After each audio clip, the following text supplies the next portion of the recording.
the Woodley Gardens, College Gardens, Plymouth Woods Mayor and Council debate. Welcome. My name is Cheryl Kagan, and I'm delighted to be your moderator this afternoon. Thank you so much for coming out on a beautiful fall afternoon to join us to learn more about these 10 candidates who want to lead our city for the next 2 years. I want to remind you again to please silence your telephones or beepers or anything that makes noise so as not to distract our candidates or be disruptive.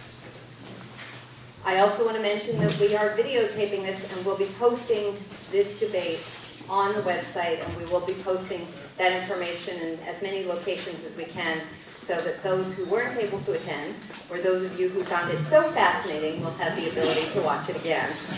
So these guys are ready to smile and say cheese and be articulate and thoughtful today. We know that. We are doing it a little differently than most other candidates' experiences. As you see, the mayor and council are up here together rather than doing two different sets of debate questions. Some will be directed only to the mayor candidates, some to half the council. We keep mixing it up. I want to thank Fran and Kathy for being our timekeeper. I want to thank my wonderful husband, David Spitzer, for being our videographer. And I want to thank Jim Rashofsky, Tom Miner, Demetrius Fales, Jerry Passion, and that was me for the debate prep committee. So we really are grateful that you all came out today. We'd like to get started, and I also want to warn the candidates that I'm a tough timekeeper. Those of you who have run for office before know that I do cut folks off. We want to respect the fairness of making sure everyone has the same amount of time. So watch for the red light or the red sign there, and when it goes red, you will have 15 seconds at yellow. When it goes red, please finish your sentence and stop. Okay? With that, we're going to have an opening statement. It's going to be 2 minutes, but it's not a traditional opening statement. Okay, that was a telephone that was not turned off. I'm going to ask you again, please turn off your telephones or turn them to vibrate. We'd like you, please, to describe Rockville as you would like to see it in 10 years. How would your leadership contribute to this vision? We'd like you to feel free to weave in information about your own background and why you would be helpful and vital to helping the city realize this vision. So it's an opening statement about leadership in the future.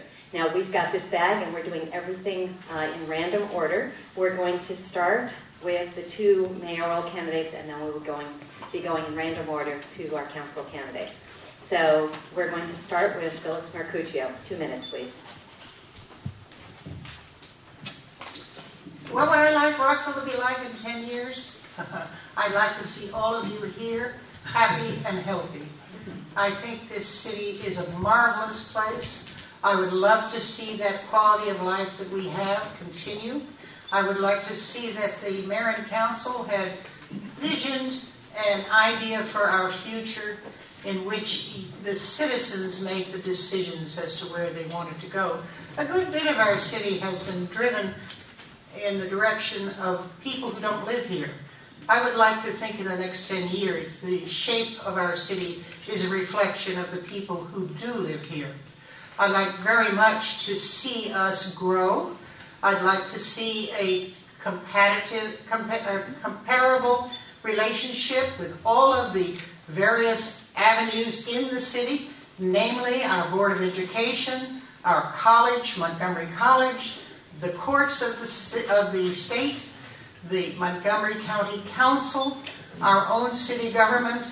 We have so many different departments of operation in the city, all of which need to work closely together.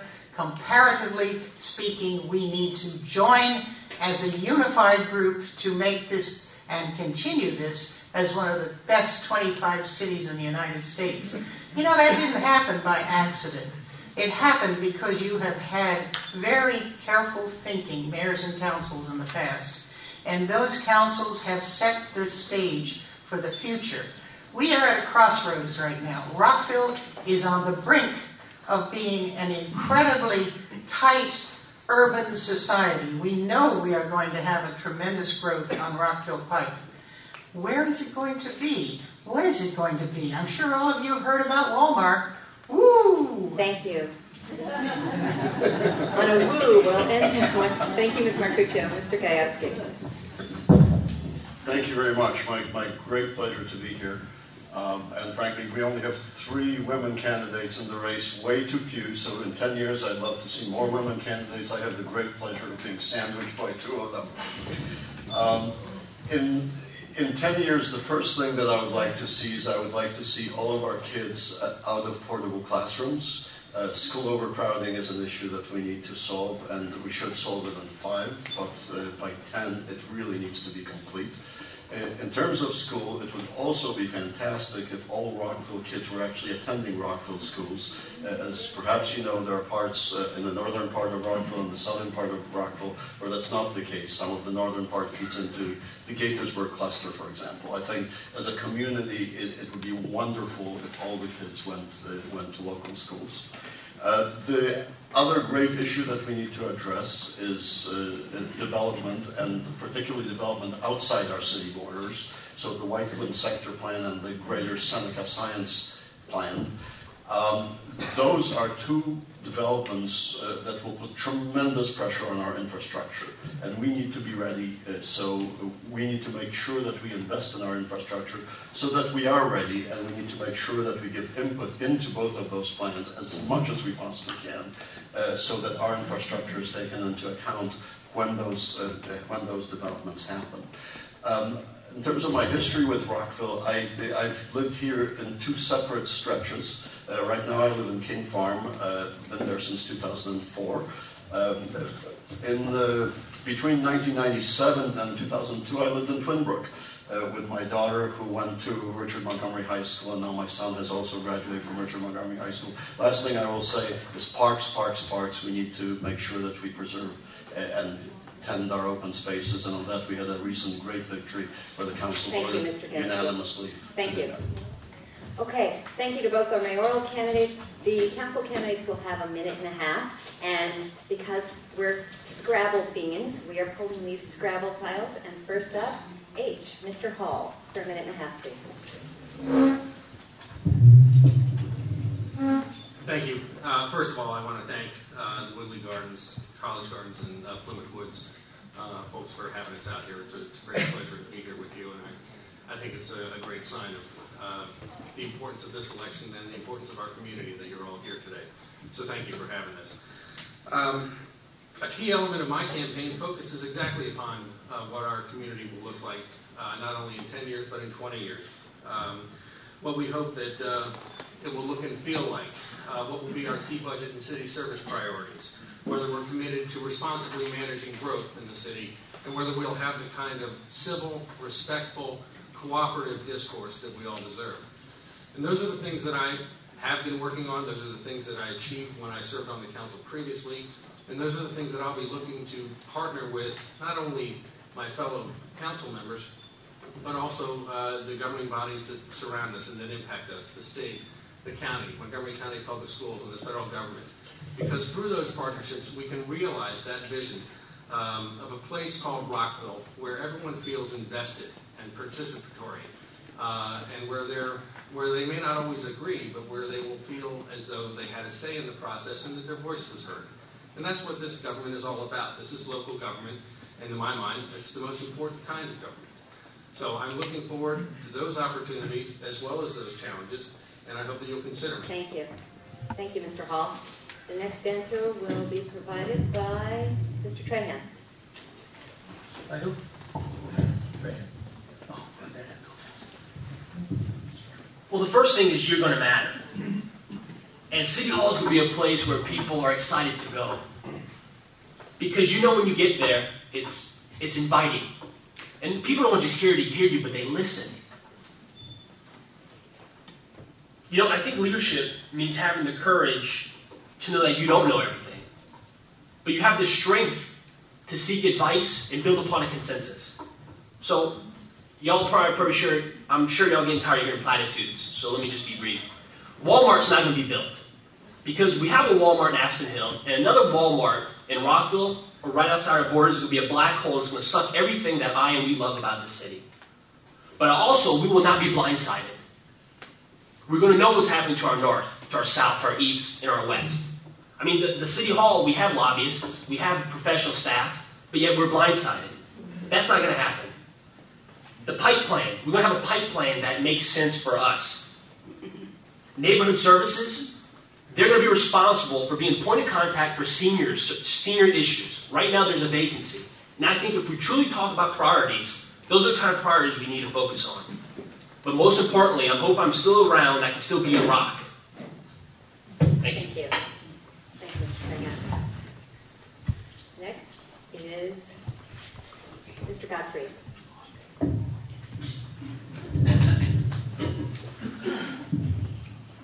Hello, can you hear me? Good. My name is Rich Godfrey, and as John Wall said, I'm running to make sure that our community assets are safeguarded. Three important ones are schools, parks, and public services. And I guess if you look at the microcosm about 10 years, let's say Rockville's going to look like in 10 years, because we were challenged in 2007. I live in Twinbrook, and we were asked the same question: what was Twinbrook? We had the Twinbrook neighborhood plan, and what was that going to look like in 20 years? And we have our two shopping centers on Bears Mill Road on both sides, and what was that going to be zoned? How that zoning was going to change, and how high where there's going to be a mixed-use development with mixed-use retail on the bottom and residential on top, and how that was going to impact in our industrial zones on Lewis Avenue, and how that was going to look, and if that was going to be changed. So we had the same challenges that the question asked about what is Rockville going to look like. And we came out, I think, okay. I don't know about our two retail shopping centers, but the Twinbrook Neighborhood Plan. Also, there are three great associations here. I'm the treasurer of the Twinbrook Citizens Association. So I've been involved in 2007 on the issues, also financial, about looking at the fund balances and our refuse and recycle plan. So we're going to make sure that there's responsible fiscal management. Thank you. Okay. Thank you, Mr. Godfrey. Next is, Mr. Moore.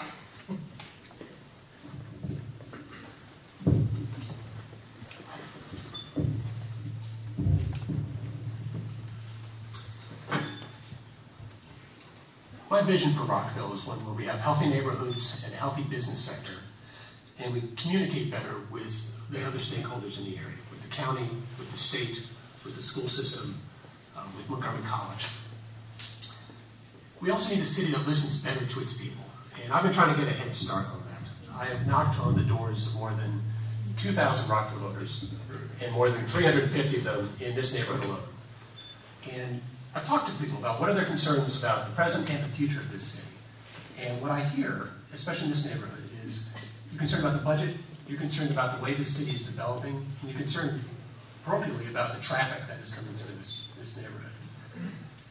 Here's my vision of what my leadership can do to help these issues. With the budget, budgeting is all about making choices, and all the hard choices that we made. Anybody who says that there are easy choices and easy solutions to the problems that we face is not being straight with you. I think I have the background and leadership throughout the city to deal with the hard choices that do have to be made. On development, we want enough water and sewer and firefighting and schools capacity throughout our city. But we also want to make sure as we move to the future that we have good, affordable, safe, and convenient housing where we need it in Rockville.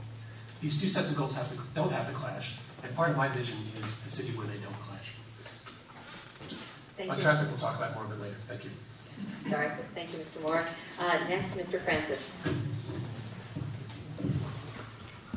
Can you fix the microphone? It's like echoing. I know it is. It is? It's really, Can you hear me? My vision for Rockville is based on reality. The reality is that many municipal governments will be filing bankruptcy in the next 5 to 10 years. This is a fact. Because many of these governments, it's overspent and overborrowed. And Rockville is right at the top of that list. They've been overspending and overborrowing for a couple decades now. My real estate taxes from 2000 to 2009 went up an average of 15% a year. Now, reality is, with all the gray hair here, a lot of us aren't going to be around in 10 years. My daughter's handing out literature for me in the back of the room. She's a lifelong resident of the city of Rockville, 36 years old, a public school teacher, as is my other daughter. Now, both of them are being burdened now with taxes because they own property. I intend to shift from a property-based tax approach to a piggyback income tax approach where everybody, renters now don't pay a nickel towards running our government. If you change to an income tax-based approach, a piggyback approach, every resident of the city of Rockville will contribute to running this government. It's a fair and more equitable way of generating revenue for the city. Thank you. Thank you, Mr. Francis. Mr. Pashela.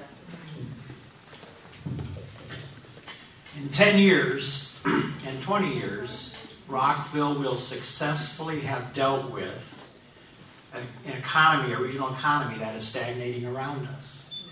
That you know that there is tremendous federal debt, there will be federal cutbacks, there will be state cutbacks.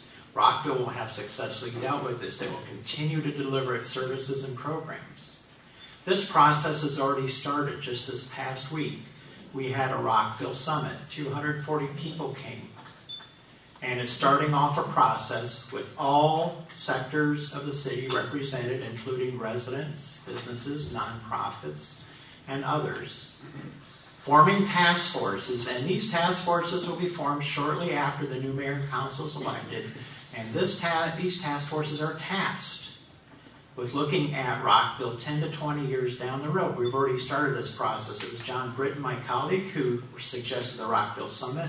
I suggested that we have the lead-off speaker talk about economic competitiveness. Because if you want these services to be here 10 years ago, from now, you have to look at how they're going to be paid for. And the commercial sector, the business sector is going to have to take a larger share of it. So these task forces will be looking at how we should grow, what sectors we should grow, and how we're going to deal with growth that's coming whether we like it or not. So we can't stop growth, but we can manage it. Thank you. Thank you, Mr. Pashela. Ms. Newton, you're next. Hi, thank you all for having us today. I have lived in Rockville since 1981. I lived first at Woodmont Apartments, 1001 Rockville Pike, and then my husband and I got married and we lived right here on Azalea Drive, 888 Azalea Drive, until 1985 when we bought our home on Dale Drive and raised our family. Rockville is all about families, the individuals, our neighborhoods. My vision for the future would be to have another Imagine Rockville. I sat in this room in 1985 for a very wonderful weekend, and with all the stakeholders in Rockville, residents, business owners, everybody, we worked out a vision, and that vision led to the Science Center, it led to Town Center, it led to lots of other good things that we've done. I attended the Economic Summit last week, and it was great, and there were a lot of people there. Unfortunately, we need a vision before we have out-groups, and I really think Rockville needs to have, again, this Imagine Rockville type of a summit where we get together and we as a community decide where we want to go in 10 years. We do need elementary school number 5 to be built in Hungerford. We do need additions to Julius West, Bell, and Ritchie Park, and we need a renovation in Twinbrook. We can't grow until we have schools for the people to go to. Thank you. Thank you, Ms. Newton. And to wrap this up, and this first question is online. In our future, I'd like to see a good relationship with our stockholders. Montgomery County Public Schools, Montgomery County, and the city of Rockville working together. I'd like to see parks. I'd like to see younger people actually joining us to make Rockville a better place to live. I would also like to see a shuttle. There are 20,000 people on the Montgomery College campus on any given day. And I would like to see a shuttle that took people to Town Center so that they could patronize the businesses in Town Center. I think that would help us tremendously. In addition, I'd like to see prudent and effective monitoring of our adequate Public Facility Ordinance. It was established in 2005 so that we could monitor our growth, especially as it related to student growth. And if we're not prudent and effective in that in the future, we're going to hand our children a problem. So it's very important, in addition to wanting to see the city grow, that you elect a leader who is going to be aggressive, proactive, and does not just respond to crisis. Thanks for listening. Thank you, Ms. Onley. Our next question is going to be directed to half of the council members as well as the 2 mayoral candidates. And we are going to go with the council first this time. And the first person to answer the question is going to be Mr. Moore. The question is, and we're looking for specifics, not platitudes, as the word was put on the table earlier. If in the coming years the city faces a budget shortfall, how would you propose dealing with it? Increasing taxes and fees, reducing workers' compensation, reducing services? And please be as specific as you can. You'll have a minute and a half. Mr. Moore. Right. If we do reach that point, it'll be because we have failed to lead between here and there. If we do reach that point, I think all the things that you mentioned are going to be necessary. Any good approach to fixing a terrible budget problem has balance to it. We would probably have to raise property tax rates. We would probably have to raise user fees and look at the number of things that we're collecting user fees on. There are discretionary programs in our budget. Recreation centers are discretionary, parks are discretionary to a certain extent because the police force has overlap with the Montgomery County Police Department. That's discretionary. Those would be terrible, hard cuts to make. Those would not be the first places I would go. The reason we have a city government is because we can deliver better parks, better policing, better community centers than the county. It's the reason that we have chosen to live in Rockville in the first place. But if we've found ourselves at a moment like that, there would have to be some balance. And that's how I would strike that balance. Thank you, Mr. Moore. Your microphone does seem to be giving you fits in a way it's not for the other 9 candidates. So if you want to keep trying either placement or something, but we want to make sure all candidates can be heard well.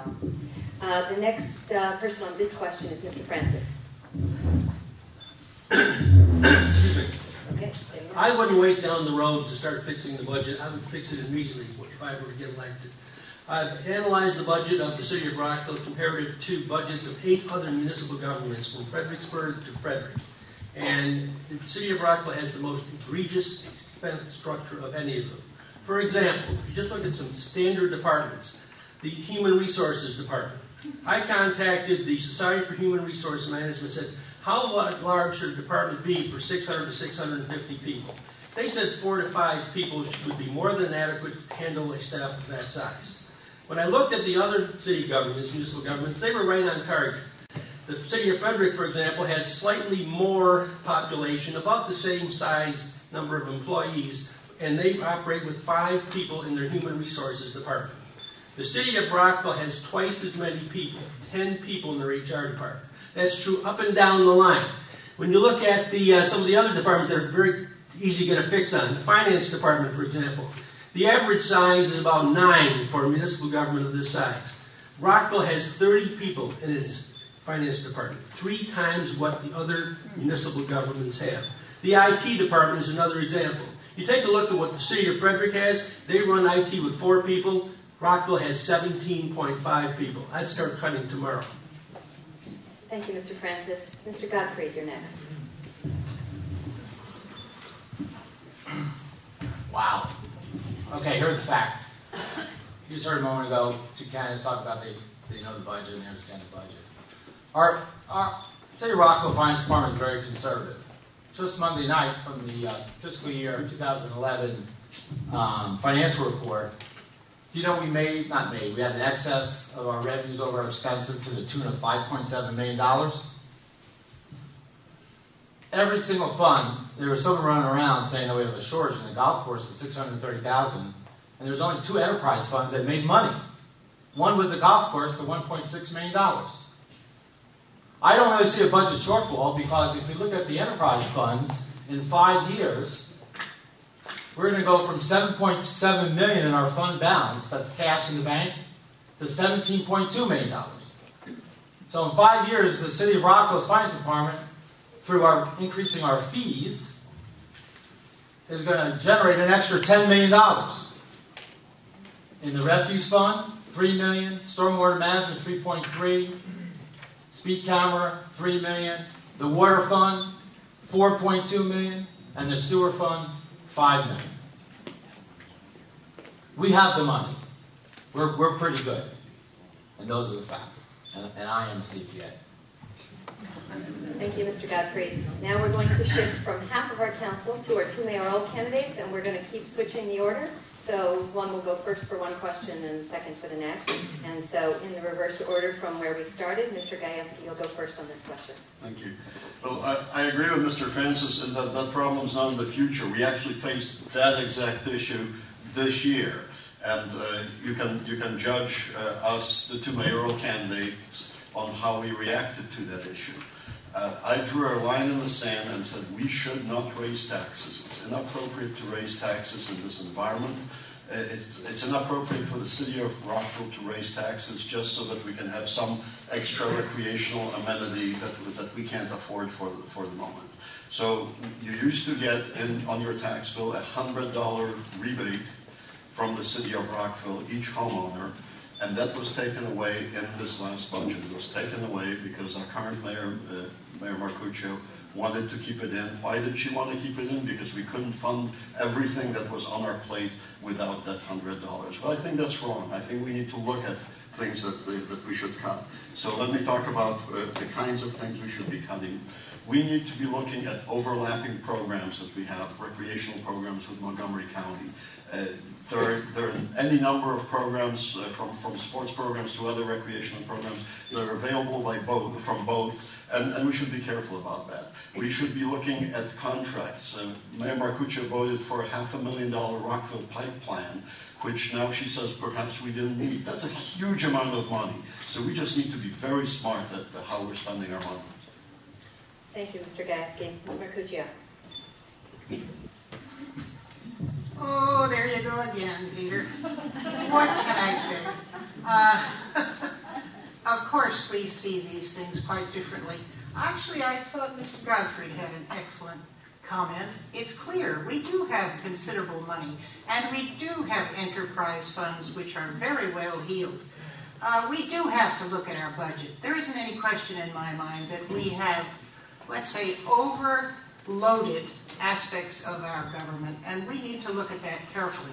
I tried to get that done with a task force this time, a task force that would look at budget and finance.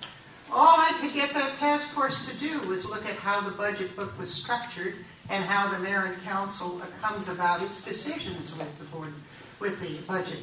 That was insufficient in my mind for doing what Mr. Pershela had said was going to be scrub the budget.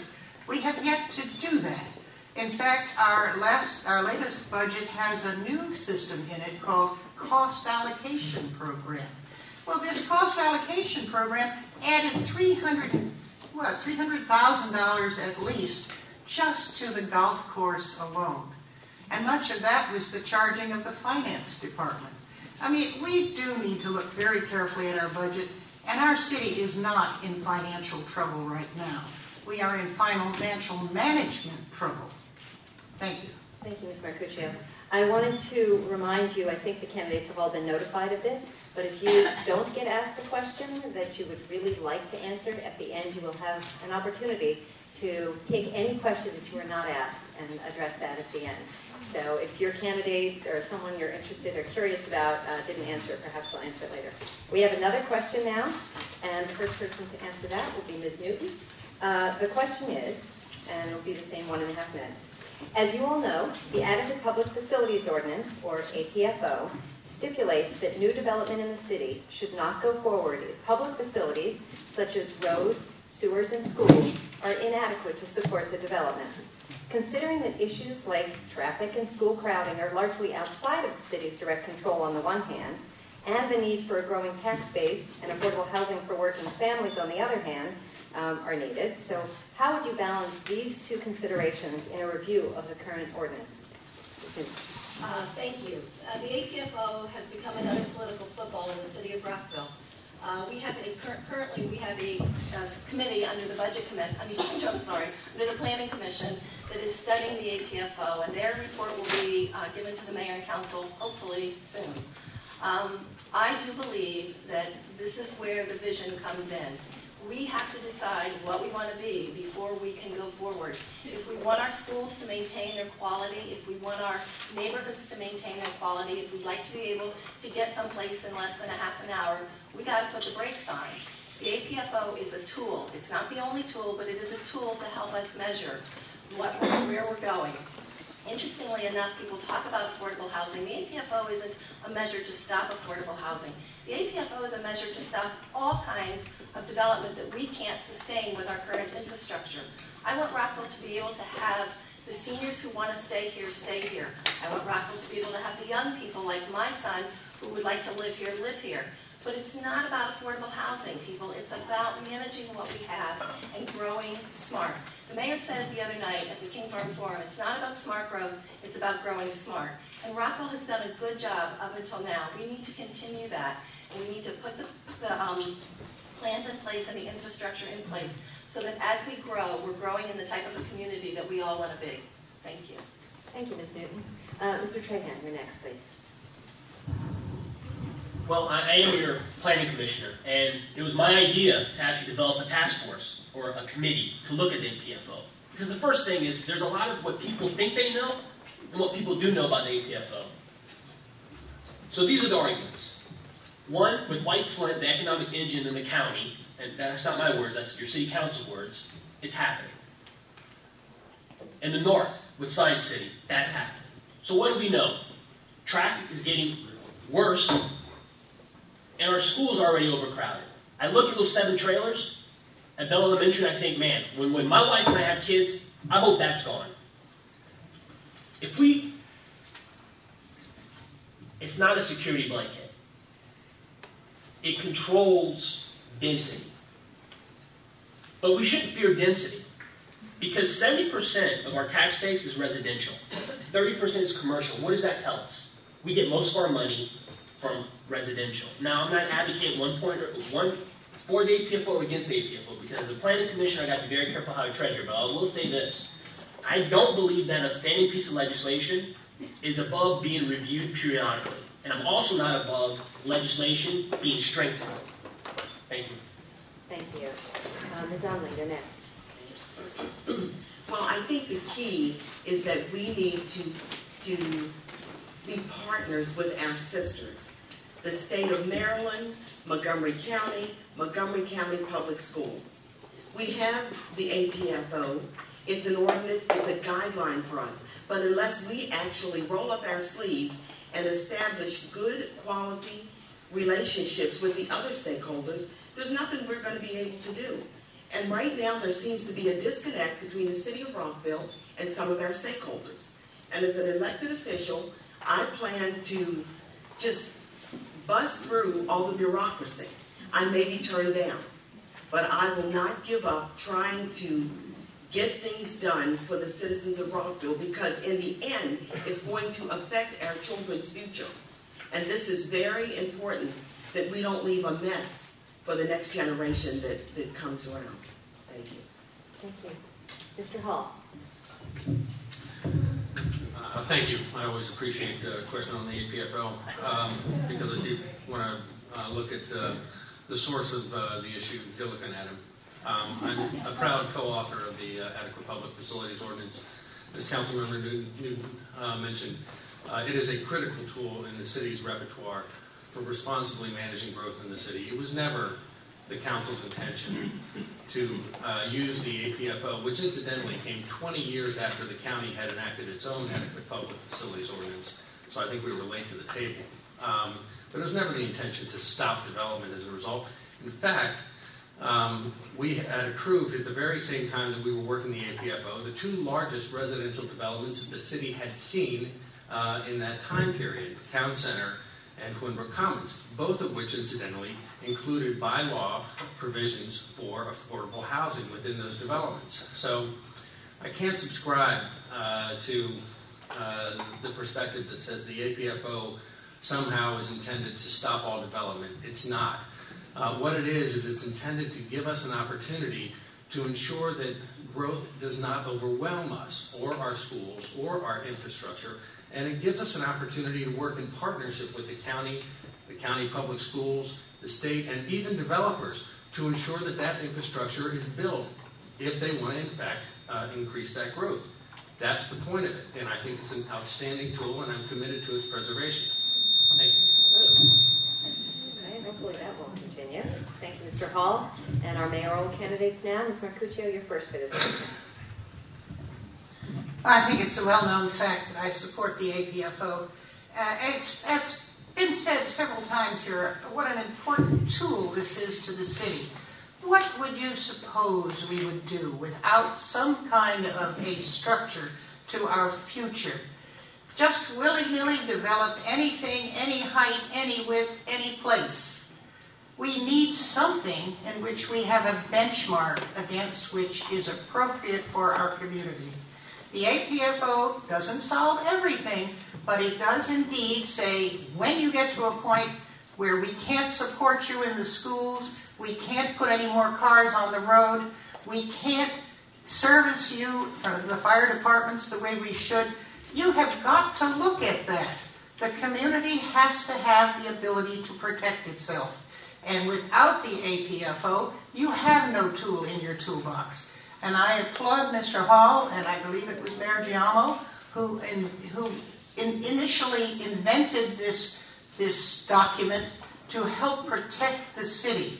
This is not meant to take away anything from the city. It's rather to keep the quality of life for you in this city to the highest margin we can make it. And I fully believe that it should be even strengthened more.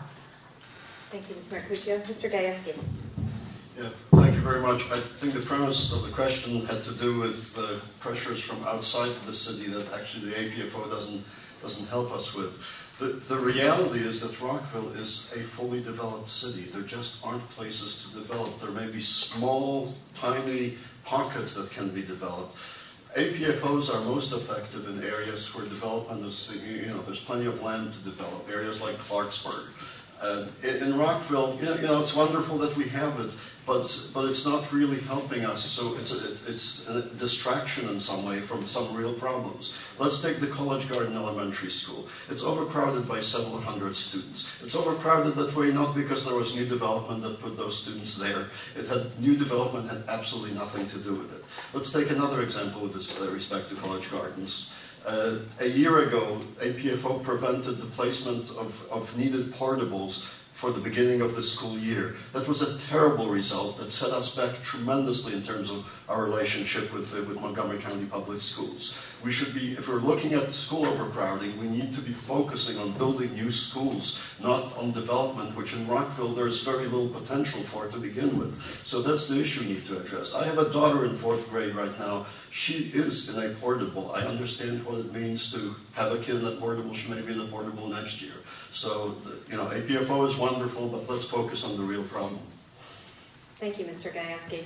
The next question is going to be for all 10 of our candidates, and it is about economic development. In these tough times, we need creative new ideas. Now, hundreds of Rockville residents participated in the Rockville Pike study and plan, and hundreds of us, as been alluded earlier, attended the Rockville Summit this past week. A lot of ideas came up on both of those.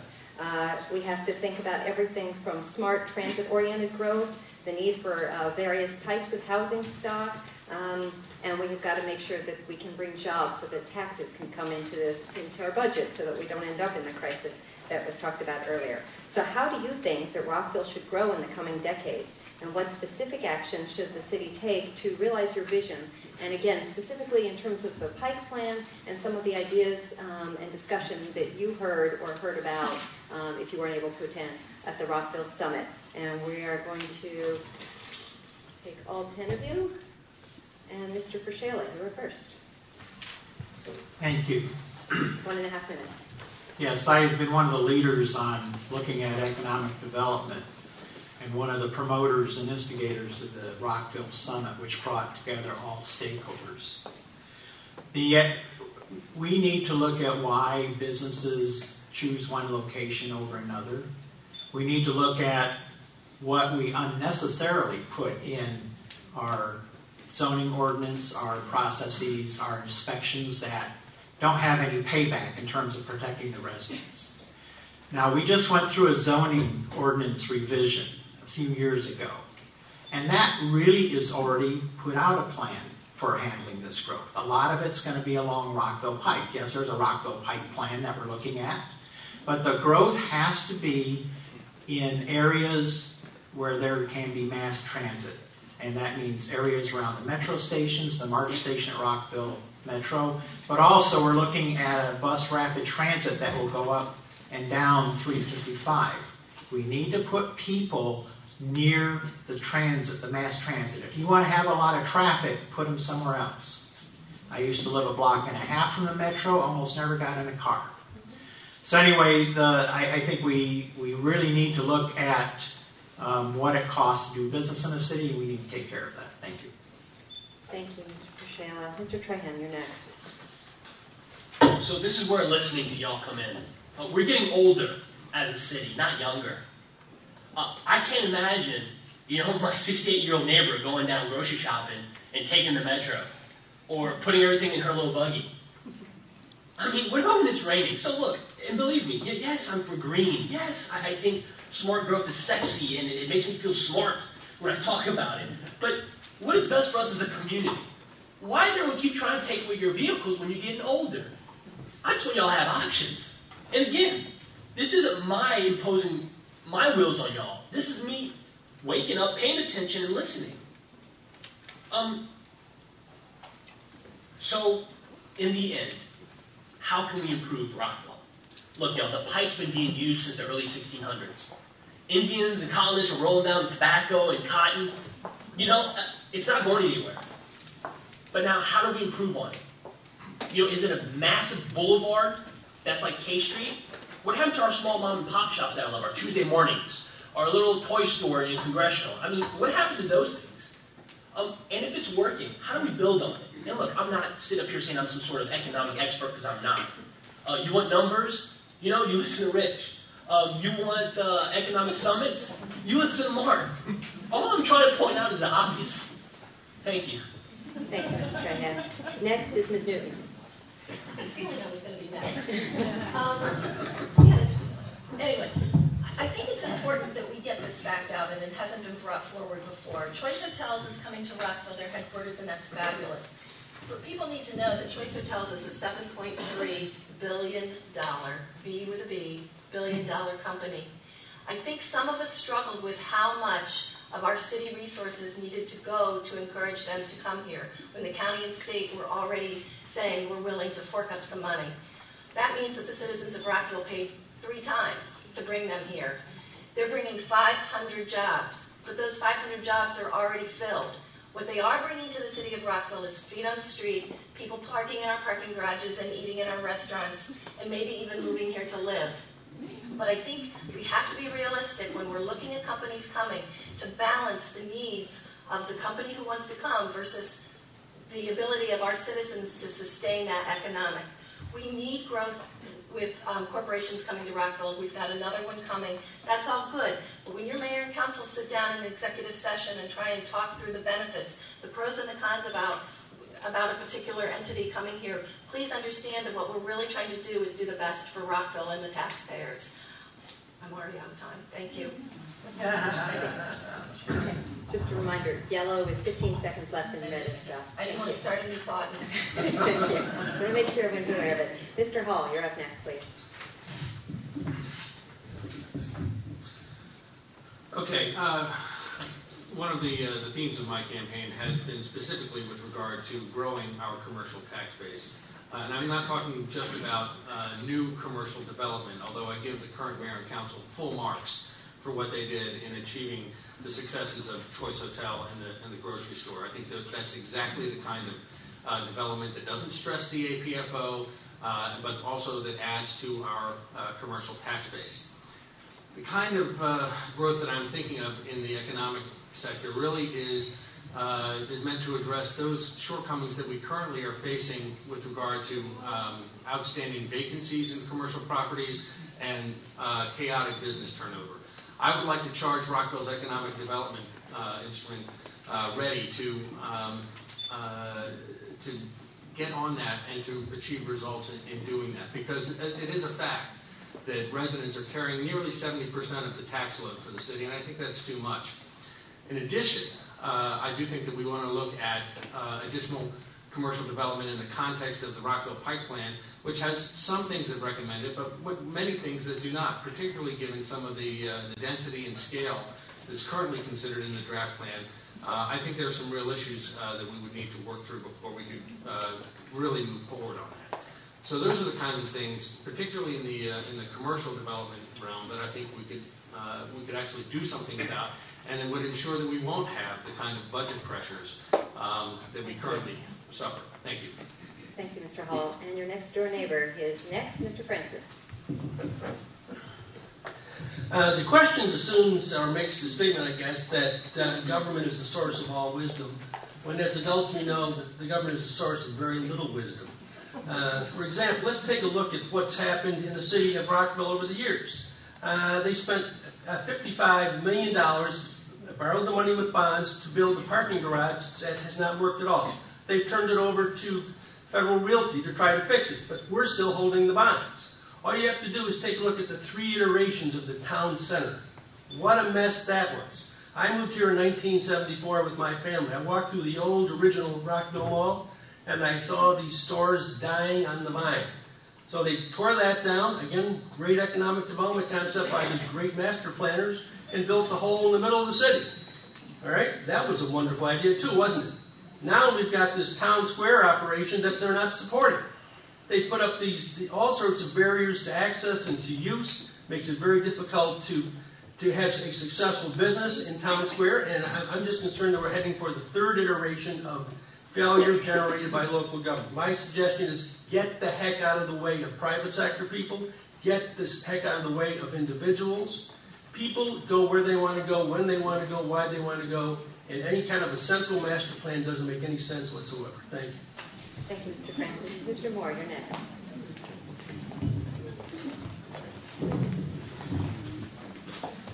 I read the report from the Rockville Summit the other day, and what I took from it is that we're going to grow or we're going to die over the long haul. And if we're going to grow and not die, we need to plan for it. We have terrific advantages here in Rockville. We have a well-educated workforce. We have great schools. We have terrific neighborhoods. We have the Metro Corridor. We have Research Boulevard. And we have a lot of folks most of the folks in the city leave the city to work every day. We have many more jobs in the city than we have workers. But most of the folks who live here leave. Over the long haul, we need to manage that process. We need to figure out what we want to do with that to make sure that the rest of the county and the rest of the region don't pass us by. I'm trying to take the long view of this. We will get the future that we plan for. That's why I do support plans like the Rockville Pike plan. Process. The plan itself is in its very earliest stages. It's been proposed, the consultants put it together, and it's about to go through a meat grinder of reflection and process that we give everything here in Rockville. If you focus on any of the details of the Rockville Pike plan, you're making a mistake, because pretty much the only thing you can be sure of is any of the details that are in there right now are not going to be in there at the end. You know, it's going to go through major changes between here and there. I don't know what the city should look like in 30 years, but the role of the mayor and council is to open up the process, to listen to the people, listen to our businesses, and help develop a vision for where our city should be in 30 years. That's our role. Thank you, Mr. Moore. Ms. Onley.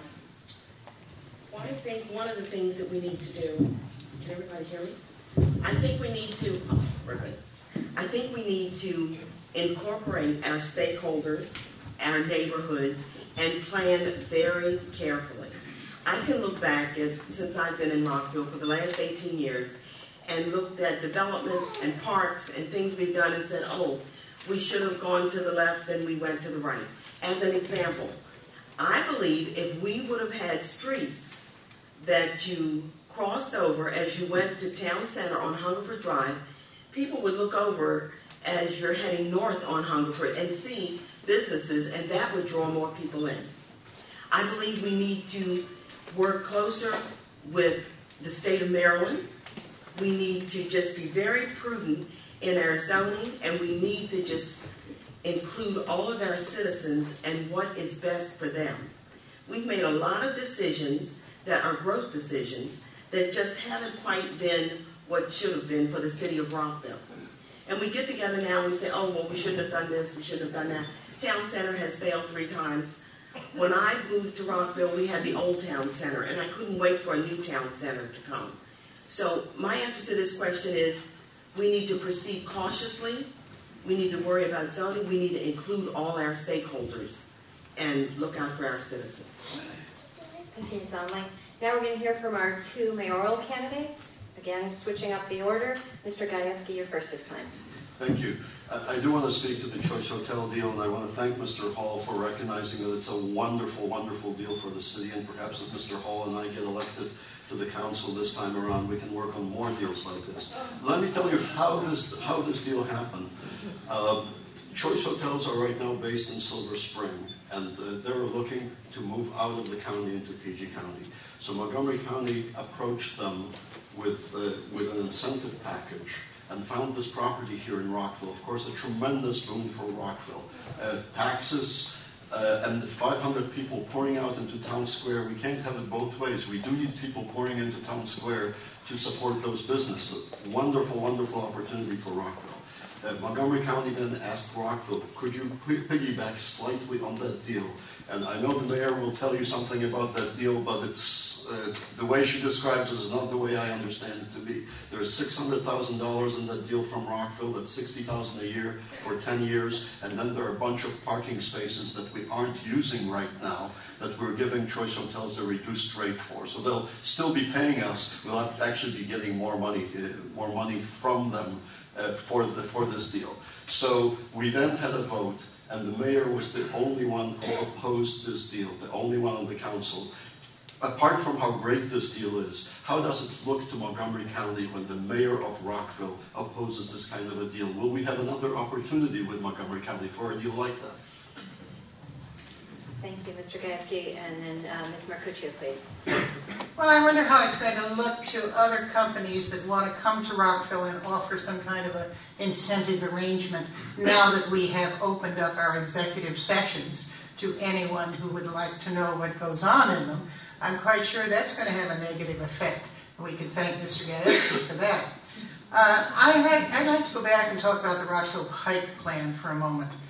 You know when something is good, and you know when it's not. And when we decided, and I am certainly part of that council that did, that we should bring a consultant in to tell us what should happen to that golden mile down there that is part of Rockville, I agree that maybe we couldn't do it ourselves. Maybe we did have to have some professional help. But there's shortcomings. One of those shortcomings is that Pike plan only goes on that 2.1 mile section. Rockville should have had a plan that went from Shady Grove Road to Montrose Road. We should have a plan that deals with the entire city's corridor, not just one area that is going to be successful for the commercial properties that go in there. This is terribly important to the city. I see flaws in that program, and I have no problem saying if it's not good, it's not good.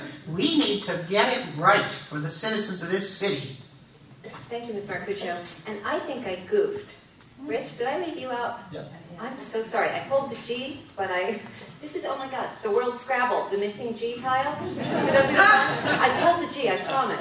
Rich Godfrey, the same question, please, for a minute and a half, and I apologize. No problem. Thank you, Cheryl. And Dion, thank you. We will shout out.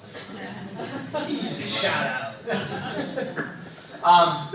It's very interesting what you're hearing, because I guess the real question is, and one of my platforms that I'm running for Rockville City Council is, do you want your tax dollars, to fund subsidized development, or to fund the government services, and to fund our CIP projects? Because, we have 3 projects that our tax dollars are now subsidizing.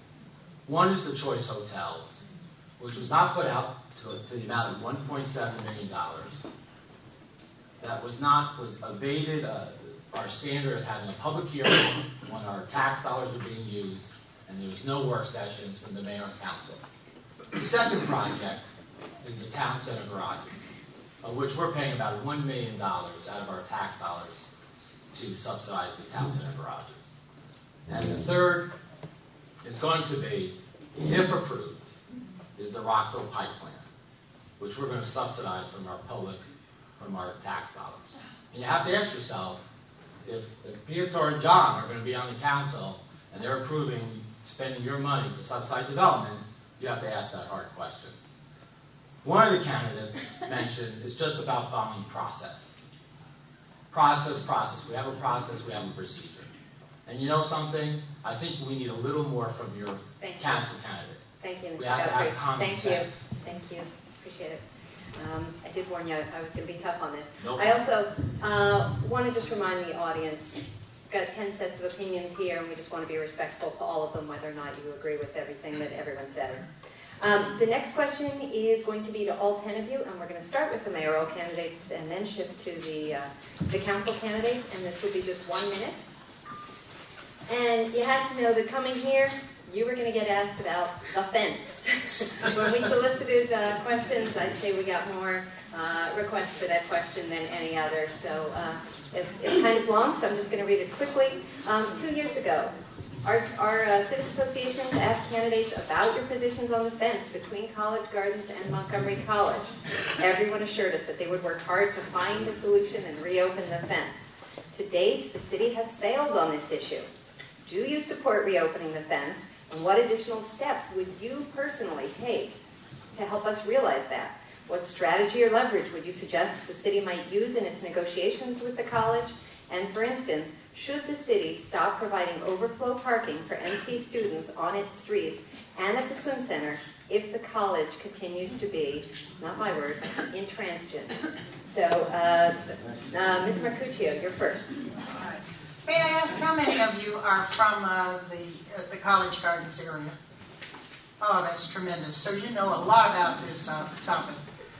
Okay. All right. How many from Woodley Gardens? Okay. Good show. And Plymouth Woods, we won't leave them out. All right. Very good. I can tell you that this has been an issue that I have really been very troubled by. First of all, I don't think we handled it very well when the whole issue came up of what was happening to this community. The people that were being bombarded by the change of the smoking issue. We definitely didn't handle it properly. But I can tell you, since that time, I have met with the college 3-4 times. In fact, just last week, Jenny Forehand and I went and had an audience with Judy Ackerman. We are trying as hard as we know how to find a viable solution to this terrible issue. Thank you, Ms. Mercuccio. And now Mr. Gajewski. The reality in Rockville is that the mayor of Rockville is the diplomatic head for the city. That is the position that conducts our diplomacy vis-a-vis Montgomery College, Montgomery County Public Schools. And what you just heard the mayor say is that she tried for 2 years, or she just tried last week, and she hasn't been able to come up with any solution to this problem. I think we need a change so that we can have another try.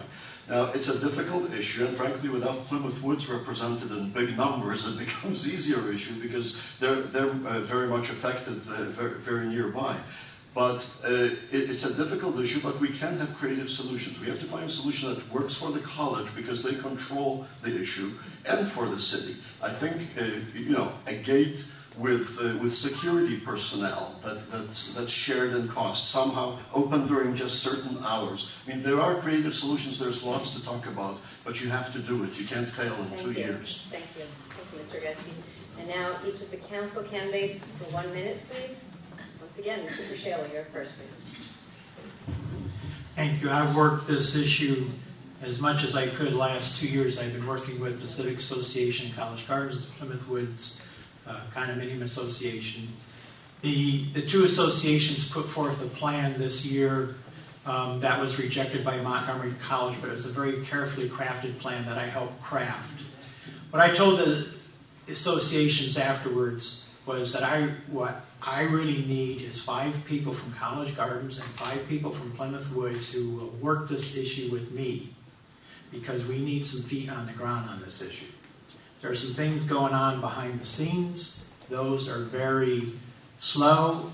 It's uncertain whether they will succeed or not. I want that fence open. I am not willing to just open it and have the people smoke on that little circle right across from the houses. That's why we came up with a carefully crafted plan with the associations. I would like to pursue that, but I need people from both College Gardens and Plymouth Woods to do that. Thank you, Mr. Pershale. Thank you. Next, Mr. Moore. 1 minute. This was a big issue 2 years ago, and And frankly, I'm a little amazed that it hasn't been resolved. We're not talking about ending the war in Iraq here. It's a small fence, and it's been a big problem for your community, but it's not that big a problem in the scheme of things. I think in some ways it kind of suggests to me what's going on with the way this city is communicating with our neighbors. We've been in this big fight with the college over this fence for more than 2 years. We got into a tremendous fight with the county school system over College Gardens Elementary that didn't need to happen. What we need on the mayor and council are people who can work well with the county, with the state, with the school system, with the college, and avoid these problems before they come up and work through them when they do come up. That's what we're missing right now. Thank you, Mr. Moore. And next, Mr. Trahan. So as an Operation Iraqi Freedom veteran, let me tell you, nothing's ever that simple. And this reminds me of sort of the Berlin Wall. You have people with both hearts wanting to do the right thing, but in the end, what is the right answer? So look, y'all. Smoking is an issue, right? But not for everybody in the neighborhoods. You have cigarette butts. It's human nature. So I'm not sure I'm not the first person to think about this, so please give me a little leeway, but you have this issue.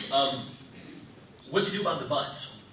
Why not have something? I mean, I find it hard to believe that if it's been going on for 2 years, all of a sudden you're going to elect a new council, and bam, it's going to be fixed. Because everybody's heart's in the right place. So why hasn't this issue been fixed? Look, y'all, I don't know. But one thing I do know, people can't have access to the buses. That's a bad thing. Students, if they want to park, why not make a zone permit and make them pay the city to park? Thank you, Mr. Trahan. Ms. Allen, you're next. Well, the first thing I'm going to do is call Judy Ackerman up and invite her to go for a beer. And those of you who've been following me know that I have spoke over and over about our relationship with Montgomery College. In fact, I spoke at Citizens Forum a couple weeks ago, and Councilmember Paschella reminded me that I had been up there talking about that before. We really need an ongoing work group from all the neighborhoods, from the city staff, from the council, so that we can have ongoing meetings so that there are no surprises. I think that fence was just deplorable, that we didn't know about it, that it just went up and we knew it was going up, but we didn't realize what was happening. So what I would like to do is establish ongoing. We can't stop. We need to continue to meet with our stakeholders. Thank you. Thank you, Ms. Onley. Mr. Francis, you're next. I moved here in 1974 to take a position in Montgomery College, Dean of the Workforce Development Operation Division. At that point, it was very obvious that the city of Rockville did not have a good relationship with the college, probably the greatest jewel in the city's crown. And that mentality exists to this day. And this should have been dealt with a long time ago, and would have been if they had a better working relationship with Montgomery College. If Ronald Reagan were running for city council, he'd probably say, tear down that fence, and I would have to agree with him. Thank you, Mr. Francis. Ms. Newton, you're next. I appreciate lessons tear down that fence. I've thought that many times. I really think this issue comes down to respect. We talked about it 2 years ago. We've been talking about it ever since. It means the college respecting the city when they make a change in their smoking policy to let people know. It means the students that are coming into a neighborhood to smoke and park respecting the neighborhood and not trashing it. It means the city respecting the neighbors who complain about that and getting involved in the beginning. And now it's about respect and having all of us be able to sit at the table and work together. Mr. Gajewski is fond of saying that the mayor has advocated a responsibility on this, but he's also spent 2 years talking about how the mayor has no power in the city. I'm pleased to say that our mayor has reached out time and time again and tried to open avenues, and we all look forward to taking the fence down and having a situation where people who need to use that to traverse to buses and whatnot can do so. Thank you, Ms. Newton. Mr. Godfrey, you're next.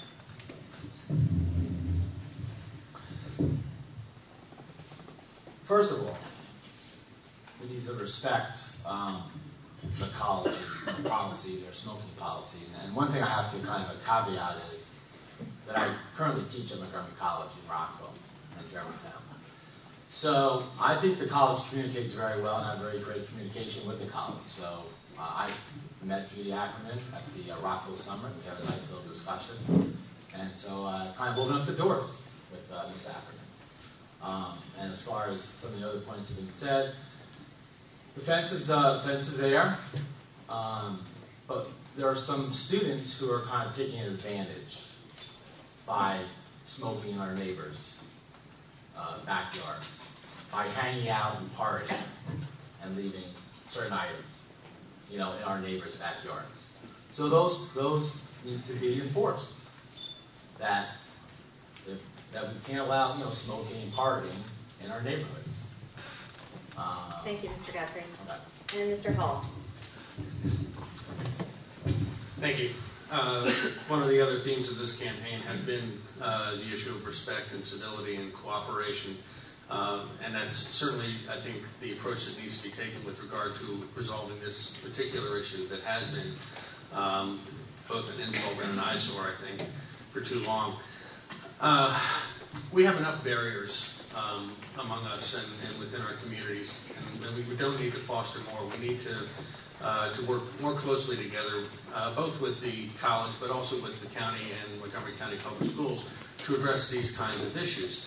I'm not a fan of brinksmanship or saying we're going to shut off your water or deny you parking privileges or things like that as an initial matter, but I do think that certain things can be used to leverage those discussions and to let folks know that while we want to be respectful, we're also serious about it. And so I'm more than happy to engage on this issue if I were to be elected to the council, and to join with others in doing so respectfully and civilly. Thank you, Mr. Hall. And just a show of hands from the audience without a timer or anything, how many of you would support restricting Montgomery College student parking as a point of leverage on this issue? Just so our candidates can learn about that. And many of you, and how many of you oppose it? And how many of you really just don't know enough about the issue and the impact it would have? Thank you. That's why you got to have all three. Yes, no, and abstain, right? Okay, thank you. So this next question, and thank you for the person who gave us that question. We have a bunch more audience questions we're going to try to incorporate. This is going to be a very quick one. We are going to run down the row, and as I announced earlier, the seating was also done randomly, so as you can tell, it's not alphabetical or anything. We're going to run straight down the row with a very quick question. I would like the answer, the word yes or no, to be the first word, and not more than 2 sentences. One sentence would be even better. Was spending $75,000 worth it for the new Rockville logo and the phrase "get into it"? No, and I say that because we have been a while in tough economic times. Thank you. Mr. Priscilla. Yes, I voted for it. That was 2 sentences. Mr. Trainer. No, it wasn't. I'm sorry. Yes. Voted for it. Oh, No, you said yes. No, you said yes in 2 sentences. I'm trying to be tough here. Go ahead. All right. That's not a sentence either. I'm in business. Any business has to sell itself. Rockville has to sell itself. Thank you. Yes, because it showed us that what you wanted didn't matter in the end.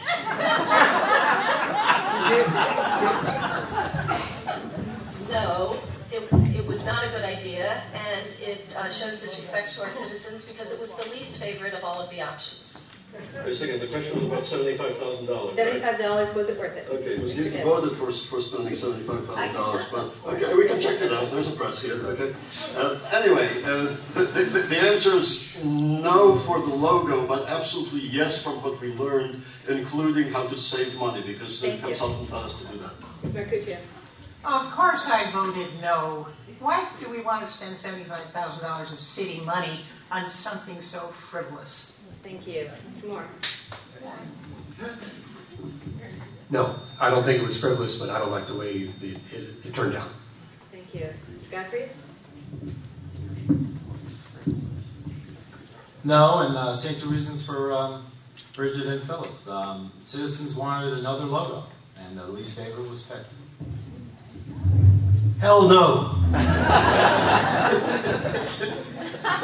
No, I disagreed with both the process and the outcome. Thank you. Okay. All right. There are only 6 tiles in the bag. We're taking out all incumbents. There are 4 incumbents up here. And May I just say something? There's a woman in the front row who's been trying to get a question over, and I just need to... Thank you. Jim? Thank you, Carol. Thank you. Okay. Just 6 of you, again in random order, are going to be having this addressed to them, and it's only going to council candidates who are not currently in office. In this contested mayoral race, have you endorsed one of the candidates, or would you like to express your views here? And could you explain your preference and why you think your choice would serve our city more effectively than the other candidate? Mr. Hall, you're first. Oh, sorry, 1 minute. No, I've not publicly endorsed any candidate, nor do I have any intention of doing so. I have spoken favorably on a number of occasions about some of the candidates, and it'll be my practice to continue to do so, particularly where we agree. That was quick. Mr. Francis. I've been asked that question by a number of my supporters as well, and my answer has been I really haven't made a decision yet. I've seen some positives on both sides of the individuals that are running. Peter's done some very good things, and Phyllis has done some good things, and they've also made some mistakes. So I have not yet come to my own decision in this regard. Yeah, Mr. Trahan. Whoever supports me, I support them. No, but seriously, I've said it often, I say it again. You know, look, y'all, seriously. There's wonderful city candidates here for city council. You can't lose either way. So if anyone, the city council members up here are re-elected, I'd be pleased. Okay, thank you. Mr. Gottfried.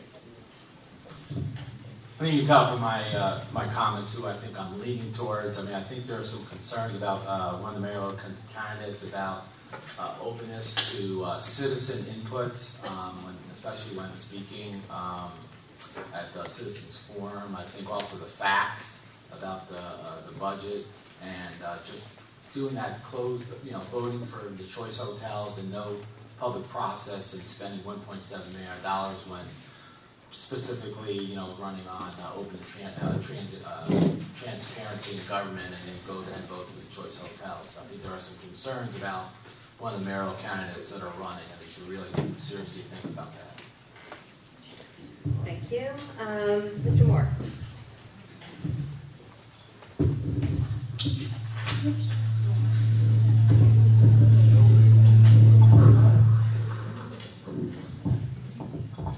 I made it clear that I'm not endorsing either one of the mayoral candidates in this race. I'm running for city council. I'm asking people for their vote. Who they want to vote for mayor is up to them.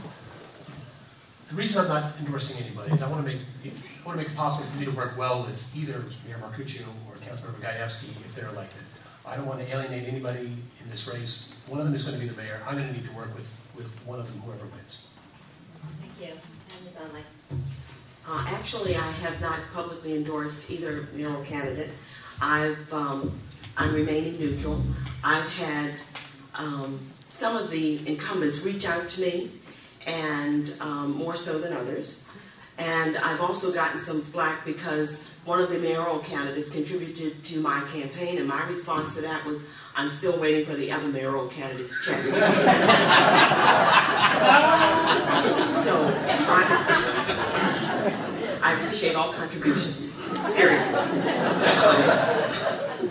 So my answer is no. I spoke out on my Rockville YouTube campaign speech that I am a lone candidate. I will have to make a choice on November the 8th, but as for now, I'm on my own. And I want you to look at me for Rockville City Council. Okay, thank you all for your answers on that. Before we go to the next question, I just want to acknowledge a bunch of our VIPs in the audience. We have Senator Jenny Forehand. We have Rockville former Mayor Steve Van Grack. Now I'm going to leave out somebody else. I saw there's someone else. Now I'm forgetting. But the VIPs who just came into the room are our Girl Scouts who are volunteer babysitters.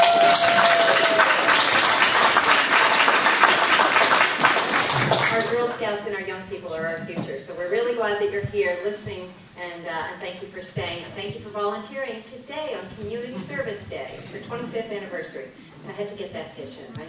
Okay, our next question is going to be all 10 questions, all 10 candidates, and we are leading off with the mayoral candidates. And again, switching the order, Mr. Gajewski, you're going to be first.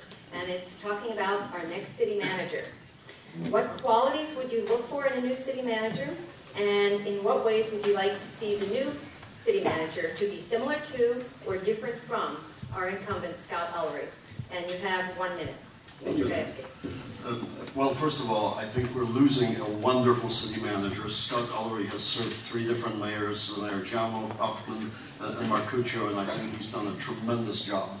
I think in the new city manager, the qualities that I liked about Mr. Ullery are his 24/7 commitment to the job. He has always been available. He's always listening and pulling ideas together from all 5 council members. I'd love for the new city manager to sometimes push back even harder towards the council. And hear me out here. We are 5 lay people trying to set policy. It's the professional that is going to tell us, is what we're trying to pursue, does that even make any sense? So we need professional input. We don't just need gophers. We don't need someone who we say, go do this, and they will do it. We need someone who will give us their best advice, and I think that's extremely important. It's an executive position. Thank you. Ms. Marcuccio. Well, I think if I can add to what Peter said, I think Scott has done a wonderful job. I have no reason not to want the same basic qualities in the new manager. What I would like in addition is an individual who is extremely good at communicating with the community. I really feel that we need a collaborator. We need someone who will help the mayor and council and help the community work together. It is extremely important that this individual understand all the roles of all of the people. The city manager is not an elected position. It is a hired position, just like our city attorney and our city clerk. And it is extremely important that the elected officials have a good working relationship with that hired gentleman or woman. Thank you. Thank you. And now are all 8 of our council candidates, starting with Mr. Hall. When I previously served on the council, starting in 2001, I had the opportunity during my term to select a new city manager. I'm familiar with the process, and I can tell you what it was that I looked for then and what I would look for now. I would look for someone of uncompromising integrity, someone of extraordinary competence and ability, someone who pays attention to the details, because from time to time there are things like financial snags that trip us up, and a good city manager is one who pays attention to detail. I'm looking for somebody who has respect for not just the elected body, but also for the citizenry and for the stakeholders in the city, and who is able to communicate well with all of those persons, because that's really an important part of the job, and carrying out the will of the mayor and council. That's what I look forward to. Thank you. Thank you. Mr. Trahan. I think respect. I think to foster a place in City Hall where the employees don't look terrified, where it's a place people enjoy going to work, where you can go and get any kind of information at your fingertips that's accessible and readily. In my campaign, my themes, I'm asking all y'all, let me be your rock.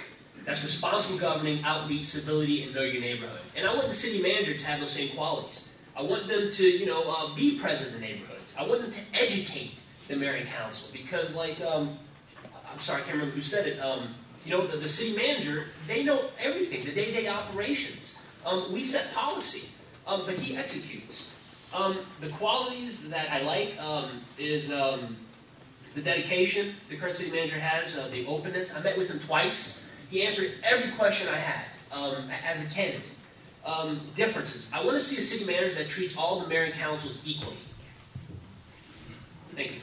Thank you. Mr. Prashela.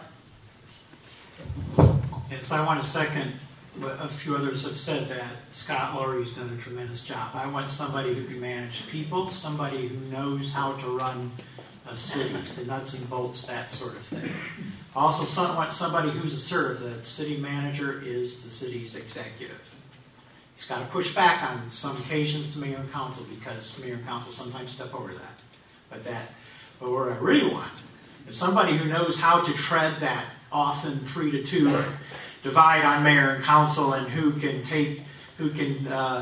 navigate a 2-year controversy or sometimes a 6-year controversy where you have new mayor and council come in every 2 years, are not always the same people, and you have all these backs and forth, and I think that is an essential skill for anybody who wants to be city manager in Rockville. Is how do you navigate the politics of it? Thank you. Thank you. Mr. Moore. I'm also going to second a lot of what I've heard up here. Everybody up here wants somebody who's experienced, who loves the city, can manage our 500 city employees, and can carry out the vision of the mayor and council. What I want to emphasize is this ability to push back. The city manager is the professional. The city manager is hired because the city manager should know how to run every bit of our city.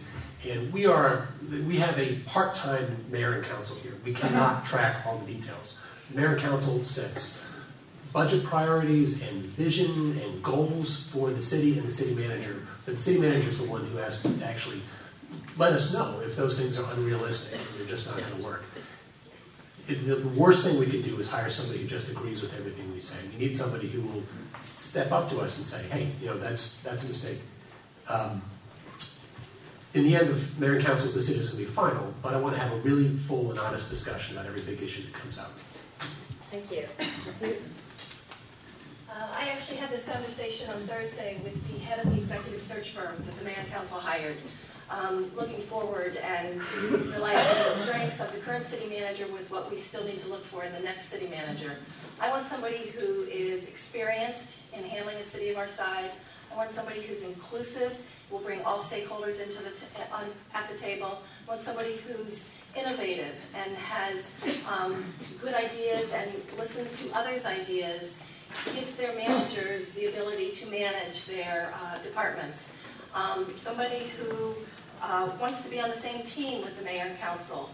Somebody who brings to the mayor and council for decisions all of the facts, all of the options out there, and lets the mayor and council decide based on everything that's given to us. I want somebody who wants to be on the same team with the mayor and council. Thank you. Mr. Francis. The city manager hiring process is another example of city excesses. They spent $5,000 when they could have run a $150 ad in the newspaper. If I'm elected, what I would do is I would hold any hiring decision in abeyance for at least 1 year. We've got more than 20 people working on the city staff right now. We're making 6-figure income. There are many people there who could do a better job rather than bringing somebody in from California or Arizona who knows nothing about Rockville, who knows nothing about Montgomery County, who knows nothing about Maryland, and will spend 2 years at $300,000 a year learning on our dime. Doesn't make any sense. Jenny Campbell would be one name that comes to mind immediately. I think she could do the job for a year on an interim basis, and if it works out, she or somebody else could take the job over full time. They already know who we are. Thank you.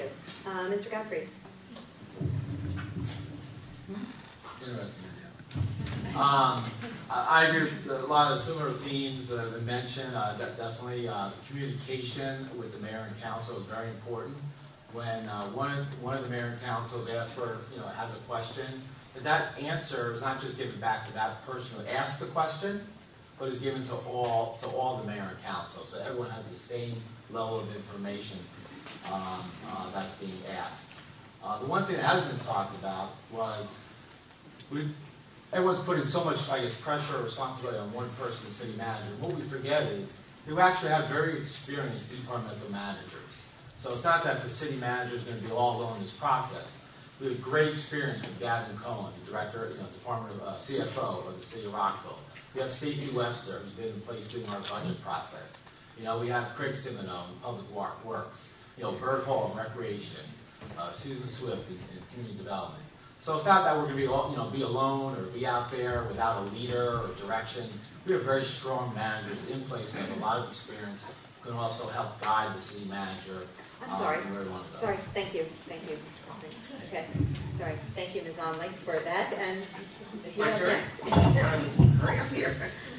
Well, first of all, I think Mr. Ulrich has done a lot of good things for the city. I would look for somebody with, management qualifications, someone who's run a big city, someone who knows our needs, and someone we feel comfortable with that we're going to partner with. I also would look for diversity. In the 18 years that I've been here, we have never had a woman city manager or a minority city manager. And I believe in these hard economic times, there are people who are out of work that we could bring that to the Rockville table. We also want the city manager or the city department heads, in fact, to mirror what our neighborhoods look like. So I want to see people at City Hall that is a representation of what's in our neighborhoods. So diversity would be one of the key things on my list. Okay, thank you. Our next question is going to go to the mayoral candidates and then to half the council. So again, this is one that if you're not asked, you may want to take a hack at it a little later. On a scale of A through F, could you please give the city a grade as to how well we're doing maintaining a good relationship with each of the following entities: the Board of Education, the county government, the state government, the federal government? Specifically, do you have suggestions as to how the city can do better in these areas than it is now?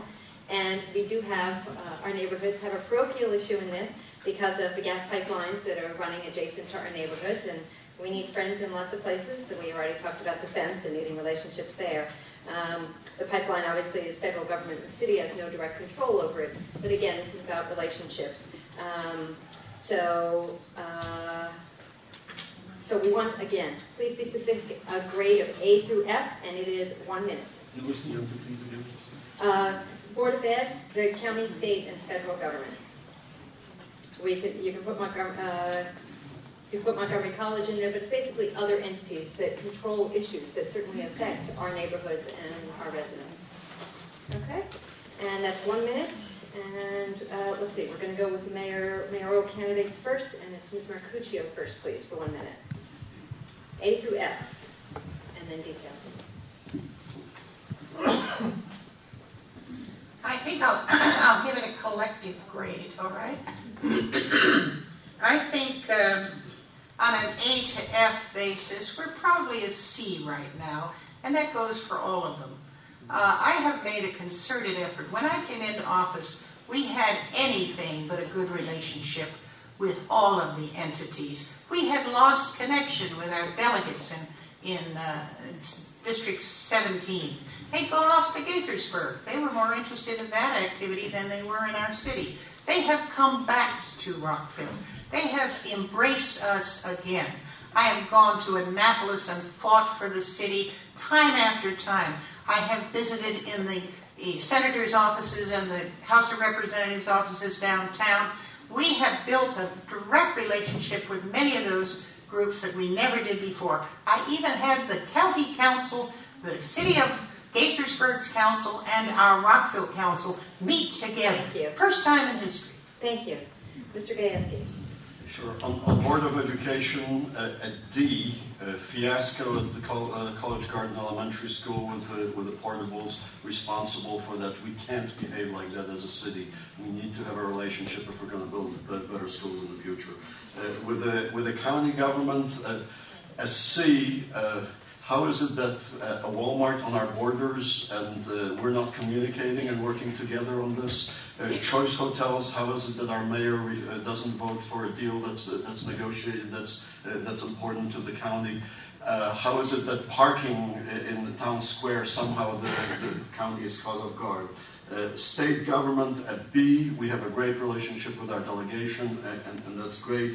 Federal government at A, we do really well getting our share of federal tax dollars, but I tell you, the police station that the government supported, Mayor Marcuccio voted against financing, so if that hadn't gone through, it would have also been a C relationship. Thank you both, and now the council candidates. Mr. Moore, you first, please. instead of running through the list, I'd like to focus on our relationship with the Board of Education.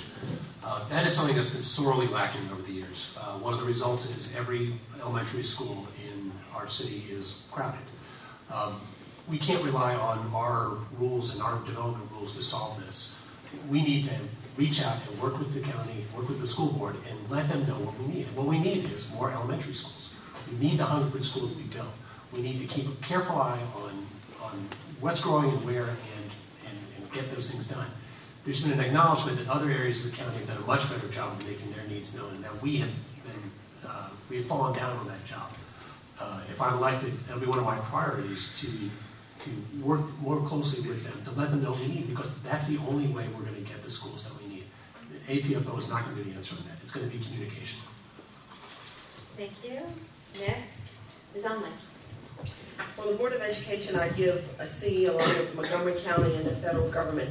The state, I would give a B, because I believe that the District 17 team is very responsive to our needs. I know I've contacted them several times just about issues, my own personal issues. So to me, they get a solid B. But I think, in general, we need to be more open and more proactive in our relationships with our stakeholders. I can't stress enough how important that is for our citizens, for our future, for development. We need to have an open, honest, ongoing relationship with all our stakeholders. Thank you. Thank you. Mr. Gottfried.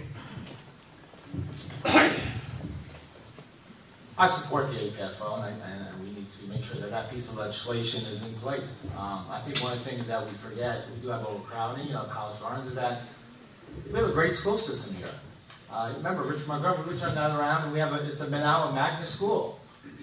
Parents want to bring their kids to the city of Rockville. So I think the Board of Ed, we're doing a great job with the education system here in the city of Rockville. Jenny Forehand, an A for you, and the District 17 team. Thank you very much.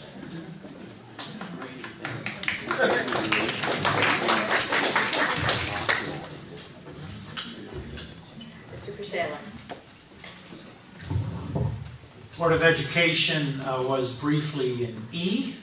I think it's back up to a C. I think we had a controversy we didn't need, but out of that controversy we did start to communicate better with the Board of Education. County Council, I'd give really a B.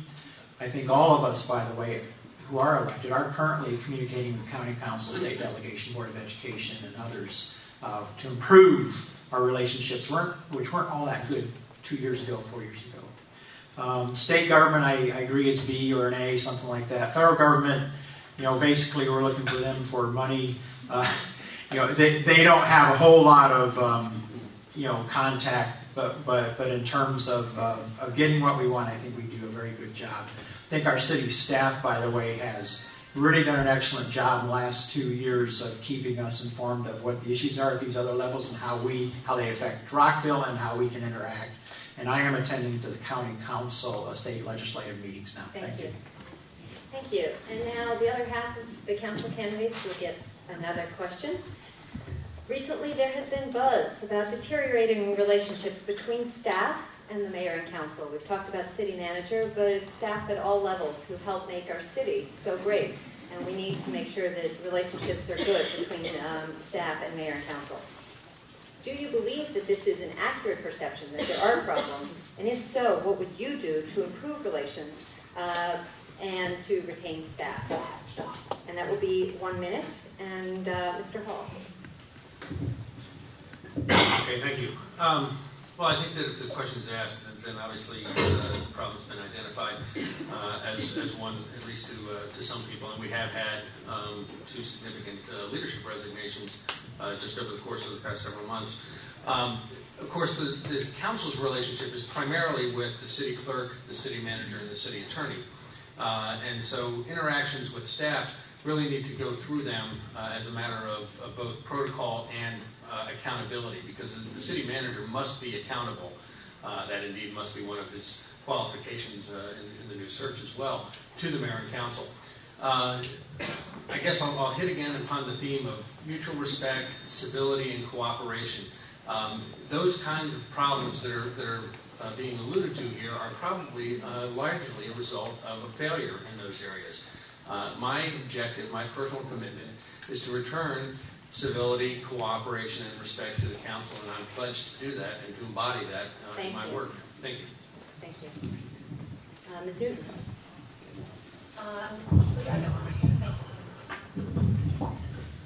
It's a very interesting question, and I think it's more of a perception than a reality. I don't think there's a problem with the relationship between the mayor and council as staff as much as there has been developed a phrase, bashing staff. When one asks a question and one is trying to get information, I'm not sure why that's a problem. That's really how you learn. It's really how you find out things. And interestingly enough in Rockville, by asking questions several times, some of us have discovered that there is some inaccurate information being given to the mayor and council. And that's what we have to base our decisions on. So you would hope that we would have the right information, and it's really a team effort to get to that right information sometimes.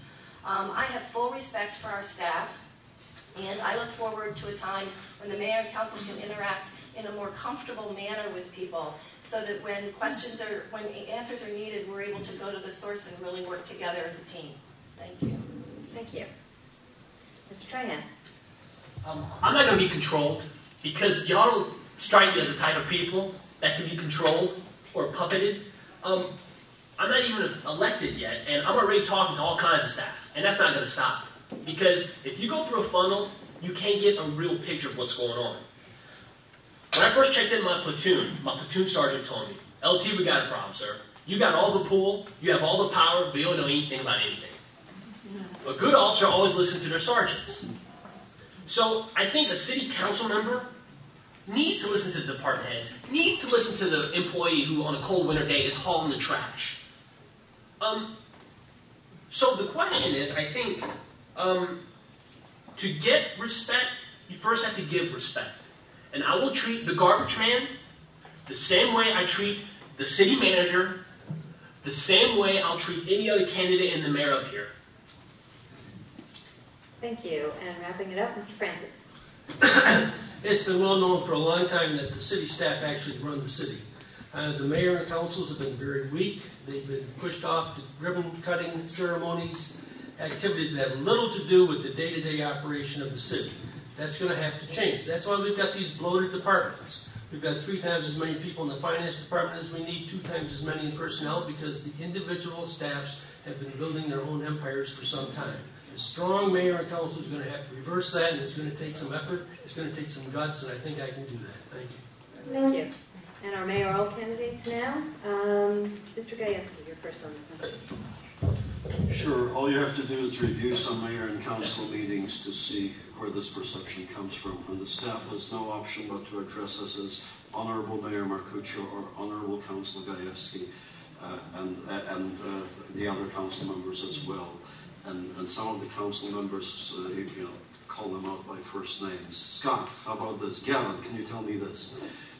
That's where the perception comes from, and we need to get better. And if I'm running meetings, that will stop. As far as the city manager, well known that the current mayor voted against renewing his contract, even though tonight she said he has done a wonderful job. So those kinds of mixed messages lead to misunderstandings and perception that the staff is not being treated with respect. All righty, here we go again. When I was first on the council a while back, I was given the opportunity to get to know Mr. Ullery. Every Thursday we had lunch. Every Thursday we talked about everything from the city to baseball. I got to know him very well. I became very fond of him, and I had great respect for his ability. But when it came to trying to deal with any of the rest of the staff, I stepped away. I've been in City Hall almost every day since I was elected. I know who's there. I have a sense of who's working. I would no more go to his staff without going through him than dream. I just think that is totally inappropriate. He's in charge of the staff. As far as relationships to the council are concerned, we're as much responsible for that relationship as anybody is. And I have made it my business to be as respectful as possible to each and every one. you folks included. Thank you. Okay, thank you to all of you who gave us questions, and I just want to read one of them. Is it going to mess our timekeepers up if we ask for a 30-second question? Can you do that? Okay, so let's start programming that.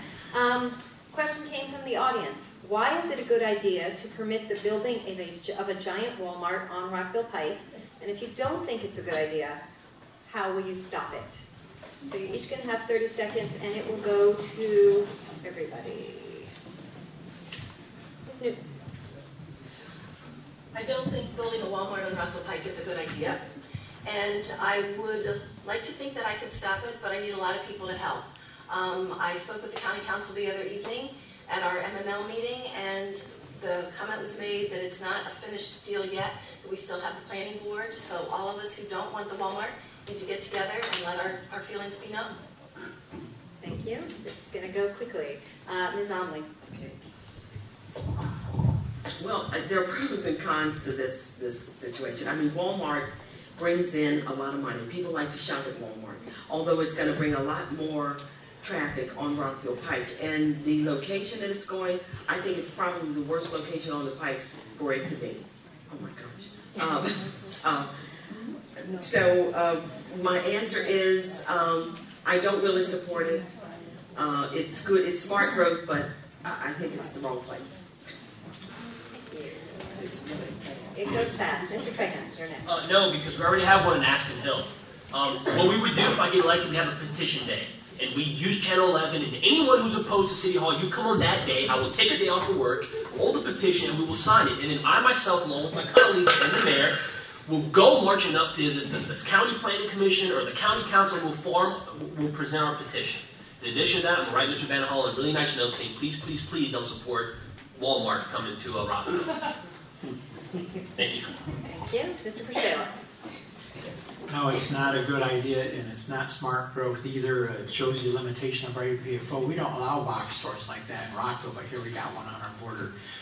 There's two-pronged approach to trying to stop it. One is we need to look at the county's APFO and their APFS standards to see if the traffic will violate those. Secondly, the vilification approach, I think that is not to be dismissed, that we need to really go after this. Thank you. Mr. Godfrey. Whatever store goes there, whether it's Walmart or not picking on Walmart, is it really hurts our small businesses, our small retail businesses. We had a store, if you've been around in Rockville, called Urban Sports Store, and that closed down when the Sports Authority came in. We had a store, a hardware store, and that closed down. Small family business. So I just think, we have Bagel City, who's been around in the city for over 21 years, and we're going to, close down Bagel City. So I think we need to look at our school capacities, we need to look at our traffic capacity. Thank you. Mr. Godfrey, if you can try to watch with the red, I can't. that would be helpful. I'm trying to focus on my little scrabble tiles here. That G tiles give me problems again. Mr. Moore. I think that's a terrible place for Walmart. I mean, for one thing, there's a Target 500 feet away. And more than that, I'm a little shocked that this was just sprung on our city's leadership. That is something that we should have had a good heads up on. We should not have had to find out about it in the Washington Post the other morning. I think it goes back to the previous question about this city's leadership's relationship with the county. Yeah. Mr. Hall. No, I obviously don't support it. It violates our own zoning laws. As Mark mentioned, we imposed a big box ban over a decade ago in the city, and this would violate it right in the face of it. I do think that what we can do is we can be effective advocates and partner again with the county, the state, and others with whom we've not partnered so well in the past to get them to understand the importance of this and the significance and the damage that it will occasion. Thanks. Thank you. And Mr. Francis. There's a concept called the wheel of retailing. Retailing has changed over the last 2 centuries in this country. We've moved to bigger, boxier stores. Government should not be making this decision one way or the other. It should be the decision of the private sector and the individuals. If the individuals want to go to a Kmart or a Costco, they should be able to go wherever it's located, and they will. Government should not impose its will on the people. Thank Thank you. And now our mayoral candidates. Ms. Marcuccio, you're first. No, I don't like it. I think we could do better than that. And as Rich has said, I support the small businesses that will be lost. That's critical to a community like Rockville. I would not like to see that happen. What can we do? We can call on every resource we've got. Each other, our delegates, our state people, anyone we can find to help us on this issue. Thank you. Mr. Gansky? Yeah, no, it's a terrible idea. It flies in the face of what we're trying to do on the Pike. We're trying to promote walkability, not a bunch of cars, not a box store that relies on cars. And Mr. Francis, with due respect, zoning, it takes care of that, and that's why we have zoning. It can't all be free market. In this case, bad idea. We need relationships. We would not have been in this fix if we had an ongoing relationship with the county so that we can solve these types of issues together. Thank you. We are at the beginning of the end, but we're not there yet. But thank you all for hanging in. We've got a few more questions, and I'm actually going to do a prerogative question really quickly. We started with you at 1 and ran down. Mr. Hall, we're going to start with you and come on down this way. Scale of 1 to 10, what do you think of Rockville's website? And name one thing you would do, just super quickly, to make it go better. Again, this is going to be one of those like 2-sentence things. Okay, I think the website's probably about a 4 or 3 out of 10. It's a lot better than it was when I first served on the council, and I appreciate that. The things that I look for when I go there are information about upcoming events, as well as sometimes to check the code. The code is much more searchable now than it ever had been. I look, obviously, the election information that's on there. Thank you. Wait. Oh, Mr. Francis, thank you.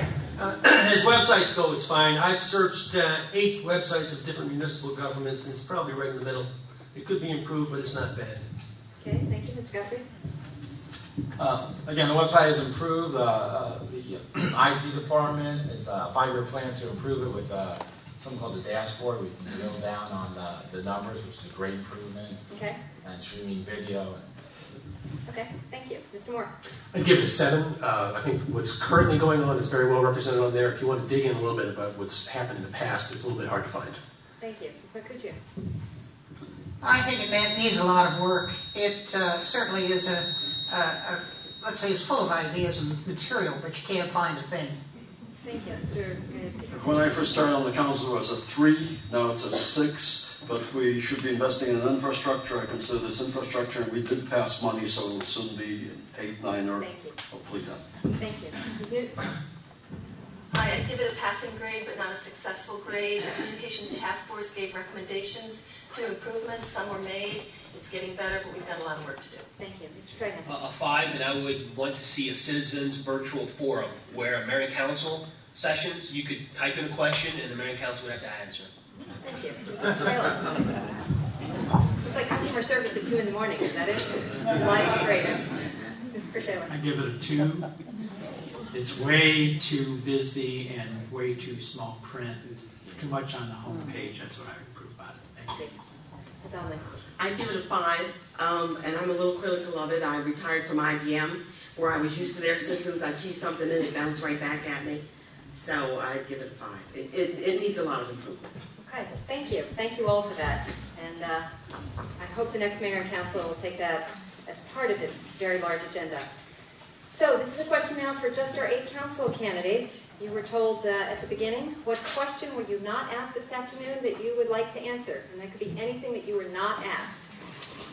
And if you could just make clear at the beginning of your answer so the audience can follow along as to what you're talking about. And leading off is Ms. Almond. Actually, I can't think of anything that I was asked, wasn't asked. And I'm sorry, and it's 1 minute. I apologize. Sorry, 1 minute. Thank you. Sorry. God, I'm lost for words. I'm never lost for words. I just want to talk about what I bring to the city. I foster good relationships. I'm on the Americana Homeowners Board, where I have served as president, and that is what I bring to the city. That, along with working for IBM and budgets and including all stakeholders. I think you need a council member who's going to be strong in those areas, and that's what I represent.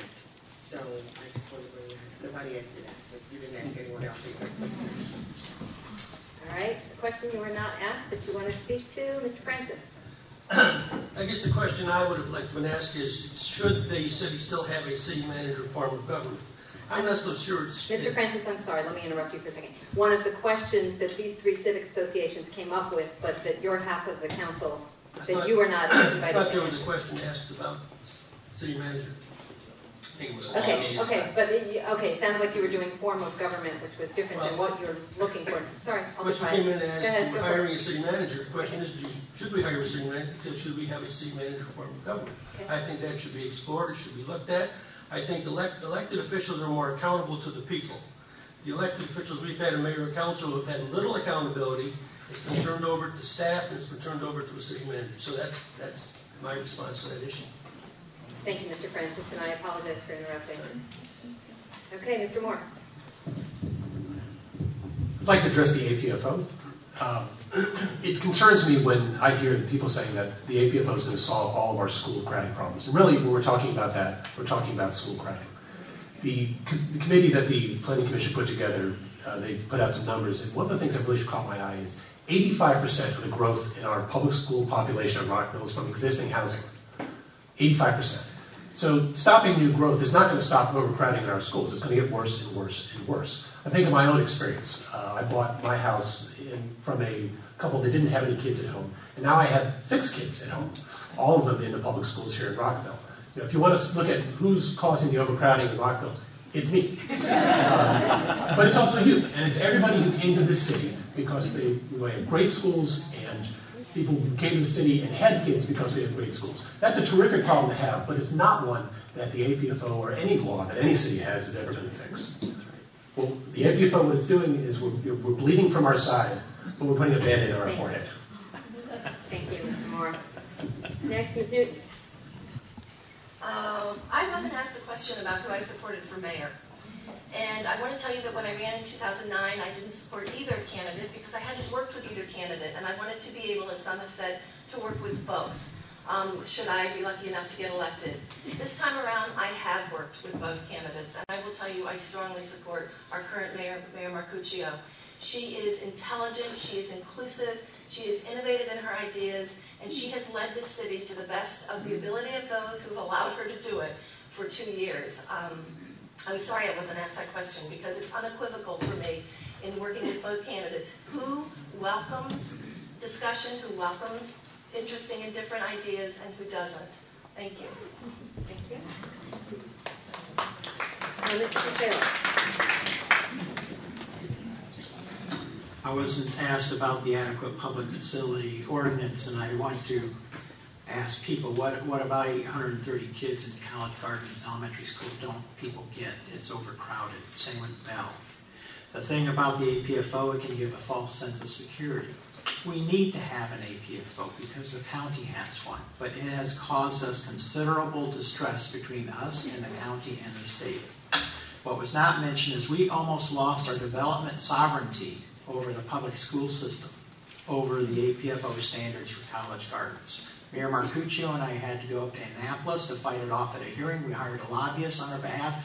We had a lot of behind-the-scenes efforts in order to stop a bill at the legislative level that would have stripped our APFO sovereignty over the school system. So I advocate that we have the APFO and we adopt county-level standards, which are not that much looser than our standards, and that would take care of it. Thank you.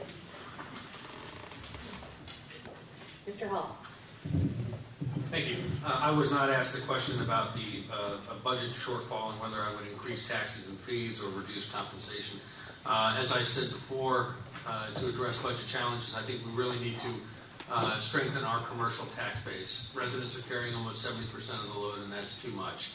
I think there are things that we could do with regard to increasing fees in the area of development so that we're not subsidizing development, which is something that I would oppose.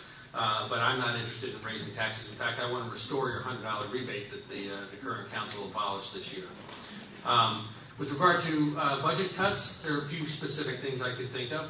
We have over $1 million in non-police overtime, and some of it happening in departments that are not public works or plowing snow or out there tending parks. So I think that's something that I would specifically look at to reduce that significant budget burden there in the overtime. Thank you. Thank you. Mr. Trahan. So with me, y'all get 2-for-1 deal. If I'm elected, y'all can plan on that for the next 2 years.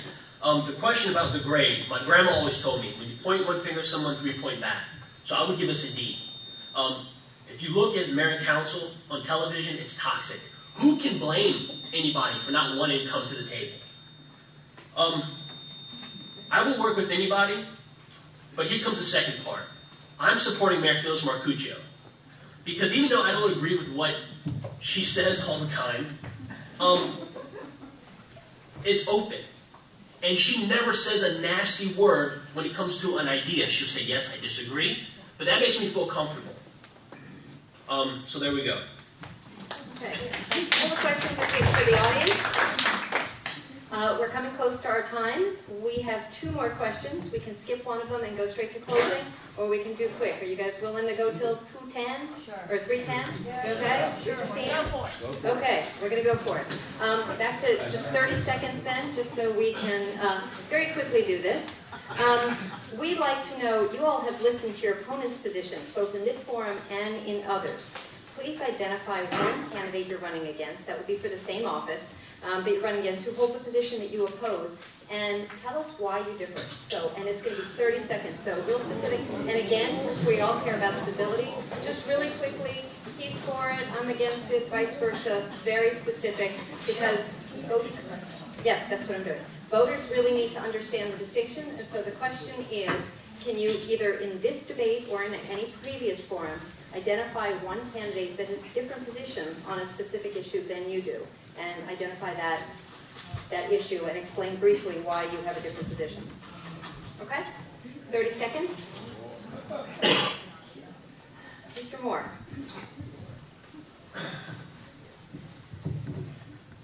I think of all the things I've heard in our forums, and I've learned a lot in these forums, they're great experiences for us up here as well as you guys. The thing that I disagree most with, I think, is Mr. Francis's determination to cut our city budget 20% a year for a series of years. I think that's out of line. We don't have a budget that's out of control in this city. I think it's managed fairly tightly. We have services that we all enjoy, like this beautiful building that we're in right now, the parks that we're in all the time. Thank you. Thank you. Thank you, Mr. Moore. Mr. Trahan. I respect Mr. Tom Moore greatly. But as chairman of the Compensation Planning Commission, or Compensation Commission, he voted to recommend a pay raise for the mayor and council. One of the first things I will do, I believe leading by example, is the first legislation I drop will be a reduction in salary for the mayor and council. We do this, again, it's not platitudes. We do this for love of community and service, and I would do this for free. And to imply that I need a pay raise to do this, I disagree with. And I love you, Tom. Thank you. Okay. Ms. Newton, you're next. I guess I would have to disagree with my council colleague, Mark Crescelia. I recommended the Budget Commission last go around during the campaign so that we had somebody to drill down into the numbers. Mark decided it should be a task force, and all it did really was look at the budget itself that's presented to us. I really want facts and figures. I want to drill down into the nuts and bolts of our city and make some changes there. Thank you. And Mr. Crescelia.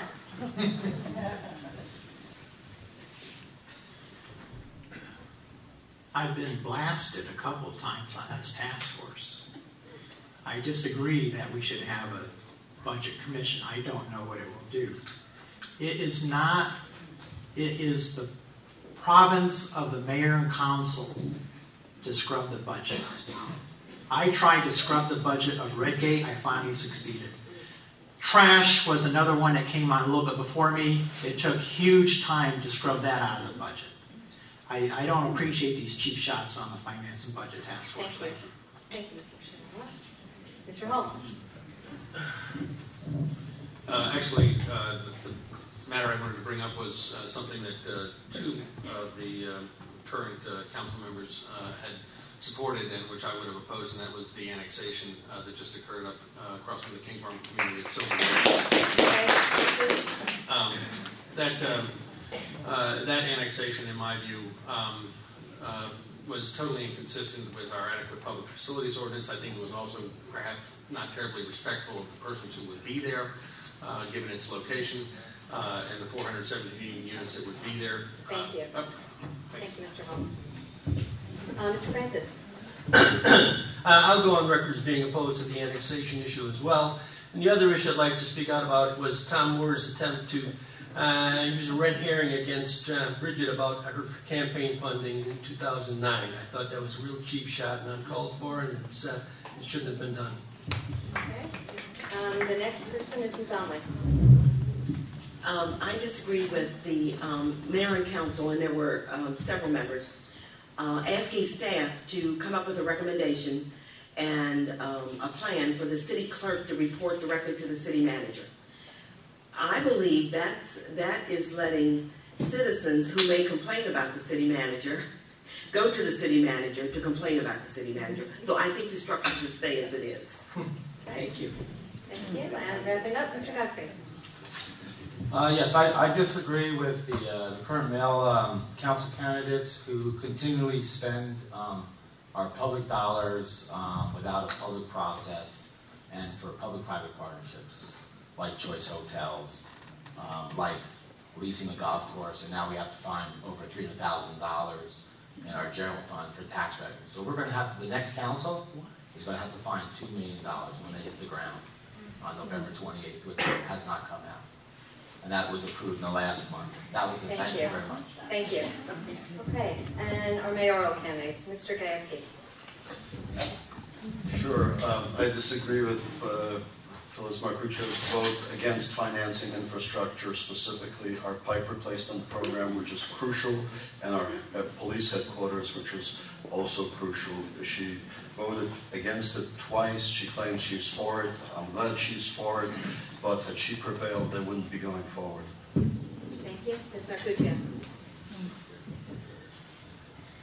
I have to say that what I'm most disappointed in is that the third vote that Mr. Gajewski has offered on branding, annexation of the Silverwood property, Pumphrey's Funeral Home's parking lot, and that HOAs all have to pay for a mediation service they don't want. Thank you. I want to thank all of our council candidates for being really respectful of the time, because I know it's hard. You have a lot you want to say. So really, thank you for that. We're going to go to our closing comments. We are going to give a minute and a half to our candidates, and we want them to wrap up. I would also ask that those of you who have web pages, please make sure as part of your, I would suggest, to make sure that our audience and those who are watching can easily learn more information about you by making sure that you give your URL so that they can find more information about you. We will start with the mayoral candidates. Ms. Marcuccio, you are first for a minute and a half, closing remarks. All right, well, I think all of you know me by this time and where I stand. I certainly stand for you and everything that the citizens of this city would like to see happen. Let me tell you that I think we're at a crisis in the growth of the city. We have to decide where we're going. We have to have managed growth. Remember, we're going to have a new city manager, a new city clerk, and a new city council. You want somebody at the tiller that you can trust. You can trust me. Thank you, Ms. Marcuccio. Mr. Gajewski. Thank you all very much for coming this evening. First of all, I want to say I'm really humbled to have the endorsements of my two council colleagues, John Britton and Mark Pershela, in my run for mayor. They work with me. They know me well. They know Phyllis Marcuccio well. They could have stayed out of it altogether, but they're choosing to endorse me, and I thank them for their endorsement. You've heard Ms. Marcuccio give a C to relationships that the city has with various parts of government, and this is after 2 years of her leadership. You heard her say that her finance task force did not do its job. You heard her say that she worked for 2 years on the fence issue with Montgomery College, and it's not solved. I think it's time for new leadership.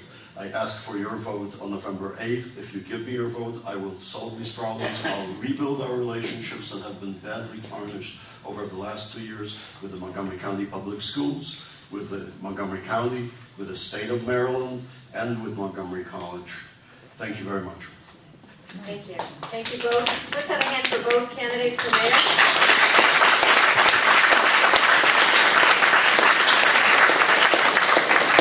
Now we shift to our council candidates. This has got to be harder than alphabetical or down the line. You guys never know what order you're going to be in. Mr. Francis, you're first, please. Minute and a half. How much time? Minute and a half. Minute and a half. The definition of insanity is doing the same thing over and over again and expecting different results. Rockville has been in this mode of borrow, tax, spend, borrow, tax, spend. It's putting us into fiscal bankruptcy almost, and that may be down the line. We have got to think about government differently. We've got to change from using the real estate base assessing taxes against people who can no longer pay these high taxes and shift to an income-based, a progressive tax system based on one's ability to pay. There are people on fixed income who cannot afford to pay these high real estate taxes that are used to fund the city government. That's got to change. We've got to downsize, we've got to right-size the city operating departments. We've got to get that under control. Otherwise, we're just going to continue to spend, borrow, tax, borrow, and spend. That's got to stop. If you want less taxes and if you want less government, vote for Les Francis for city council. Thank you. Okay. Thank you, Les Francis. And next up, Mark Rochella. I need to clear up the difference between an incentive and a subsidy. A subsidy is when you spend $700,000 of taxpayer money for golf or Redgate. An incentive is an entirely different situation. It's a competitive situation. How we operate with incentives are governed by state law. These have to be secret. We have partners, the state and the county, and often private people along with us. That information cannot be known because if it is, we are at an immediate disadvantage. We lose our partners. Other cities know where we stand. They'll come under us. On the incentive, we are always positive. We are never negative as we are on the subsidy. Would we like choice to walk right in and just plop down and pay full tax? Of course.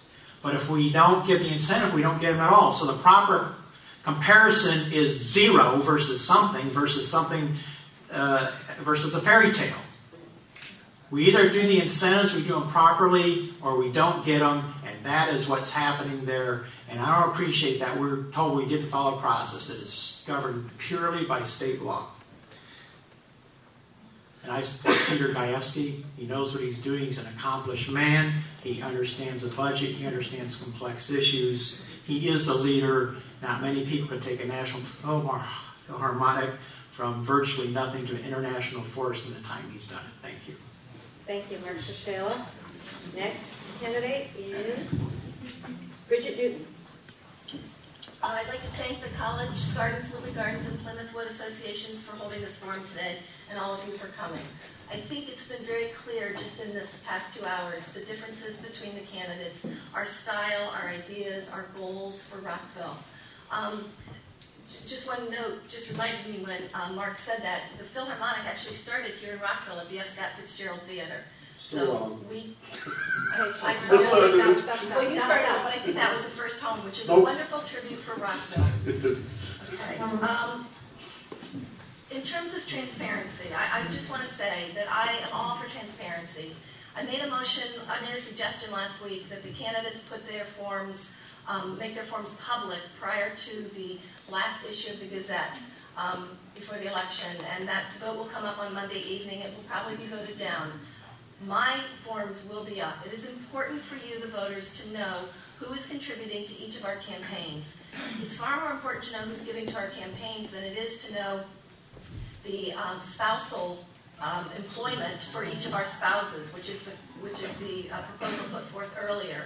I have no developer money. I have no developer attorney money in my campaign. So I just think that's important for you all to know that. So thank you all very much for coming. Thank you, Bridget Newton. The next candidate, Tom Moore. First, I want to thank everybody for coming out to hear us this afternoon. It's been a long afternoon. I want to thank Cheryl for cracking the whip on us so effectively. I'm proud to have called Rockville my home for 14 years, and I'm proud to be building my family here and sending my 6 kids to the public schools. They give me a great perspective on the issues that matter most to Rockville's families. I'm also pleased that my great aunt Lil, who lives on Azalea and turned 90 this year, is able to use the beautiful facilities of the senior center as often as she does. I visit the homes of more than 2,000 voters in this election, and more than 350 in your neighborhood alone. And when I'm walking door to door, I try to make it a point of asking people, do you have any issues with the city? And most of the time people say, no, Rockville's a great town, I love living here. And I try to keep that in mind. This is a great city. We have terrific services, beautiful parks. Our budgets are managed professionally and well. Our public officials are honest and dedicated. But even though it's a great city, we can do better and we can do more. We can be more accountable and transparent. We can listen to the people better, and we can explain ourselves better when we have to make unpopular decisions. We can communicate better with the county and the state and the schools. We can zealously protect our neighborhoods, but we can carefully plan for the future of our city at the same time. Most of all, we can make sure that the high-quality services that people expect from the city of Rockville are maintained, but we have to keep a careful eye on what it's costing us. I hope I've made a good case for myself this afternoon, and I'd appreciate your vote on November 8th. My website is moreforrockville.com. Thank you. Thank you, Tom Moore. The next candidate is John Hall. I also want to thank all of you for coming out this afternoon, and special thanks to our hosts, the Woodley Gardens, College Gardens, and Plymouth Woods Civic Associations, and Jim and Cheryl. Thanks especially to you all. We are facing some of the most intense fiscal pressures that we've seen in decades. I don't think we should kid ourselves about that. At the same time, I think we can take some comfort in the fact that Rockville remains an economic engine for the region, and that's something that I'm going to be working hard to preserve. I'm also going to be working to constrain the growth of city expenditures and try to sustain those key city services and amenities that make Rockville the place that we all love. I'm telling you now, I'm going to be working to restore the homeowners rebate. And I'm also going to hold the line on taxes. I'm not going to vote to increase anyone's tax rate, but I'm going to try and get the budget in better shape by enhancing the commercial tax base, maybe getting a share of the commercial sales tax that the city sees none of, even though we provide all the infrastructure and services to those businesses. I think we can craft a sensible and responsible budget. As I think I've made clear, I will ensure that we preserve the adequate Public Facilities Ordinance, which gives us a critical tool to responsibly manage growth in Rockville, and ensure that development complements our community and doesn't overburden our schools and infrastructure. Because we expect and deserve results, integrity, and responsiveness from our city government, I will be working to deliver and embody those values, and I'll return our focus to thinking strategically here in the city. My website is johnhallforrockville.com, and I thank you again for coming out. Thank you, John Hall. Next candidate is Rich Godfrey. Again, thank you to the Woodley Gardens Citizens Association, the College Gardens Association, and Plymouth Woods for organizing this candidate forum. Just on 2 points that were mentioned. Number one, a $100 tax credit.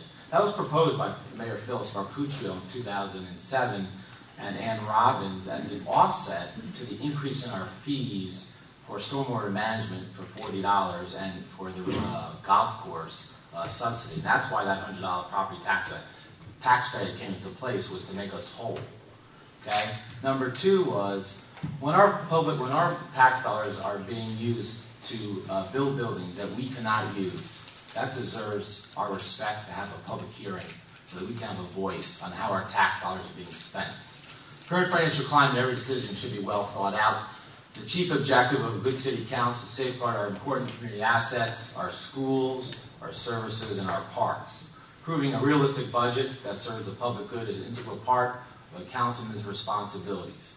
With your vote, I will protect our schools from overcrowding, our police and public services from being overburdened by keeping our adequate public facilities ordinance strong. I will advocate for intelligent and realistic plans for the future growth, especially on Rockville Pike. I will preserve our parks and school and open space. I will use my financial expertise to carefully analyze the budget and provide responsible fiscal management. I will promote open, responsive, and accountable government that encourages and values Thank citizen you, input. Mr. Godfrey. Thank you. Vote Godfrey for good government. Mr. Trahan. Sorry, Rich Godfrey, thank No problem. you. Thank Dion you. Trahan, you're next, please. Have you had enough? Well, take your city back. Take it back.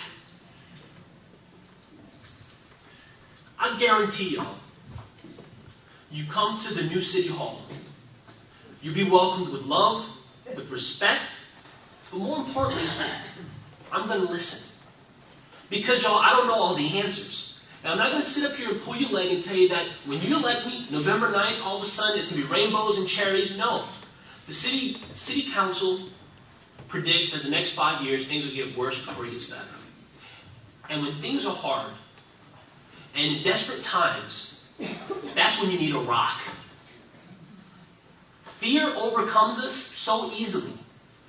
But the power to believe, even yes, I know y'all are jaded. I know you probably heard this plenty of times, but not for me, you haven't. And if you want to try something different, be bold. Try it. Y'all got nothing to lose, because I won't be here by myself.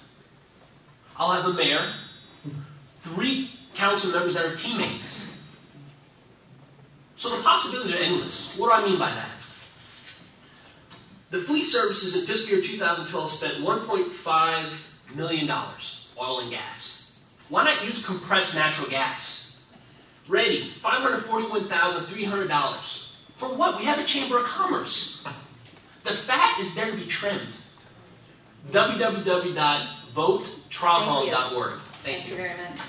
And thank you, Dion Trahan. And Virginia Onley. I bring some experience to the city that no other council member brings. I have governed a mini Rockville.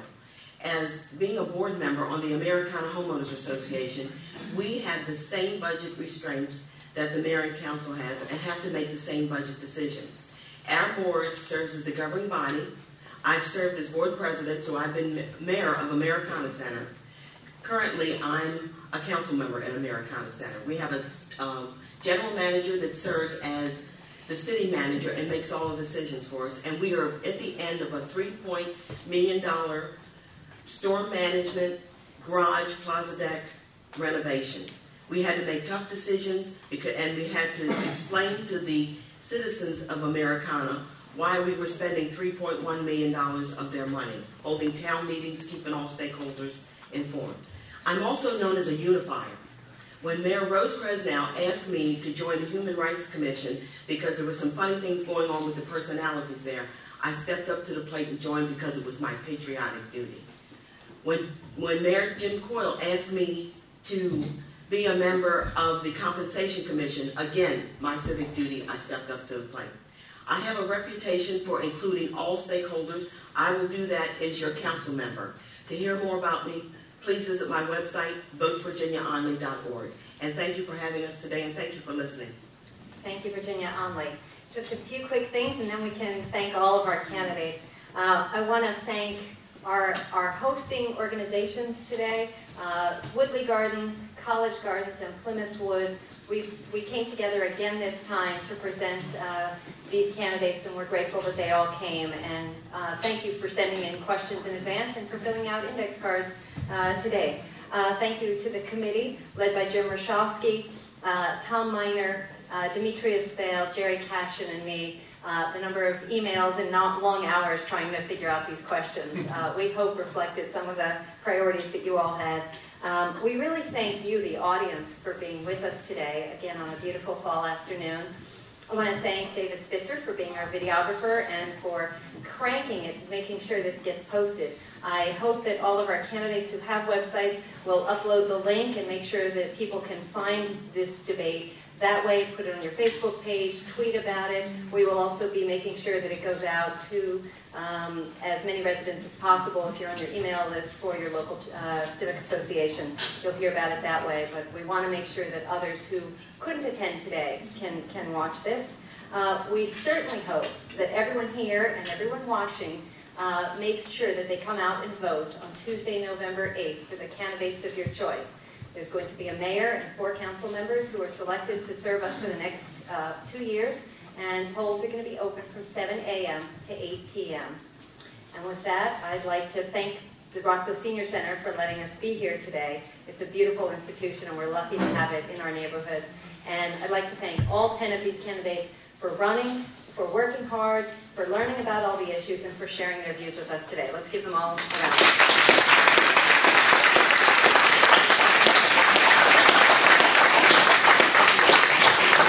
I'm Cheryl Kagan. Thank you for joining us. Bye-bye.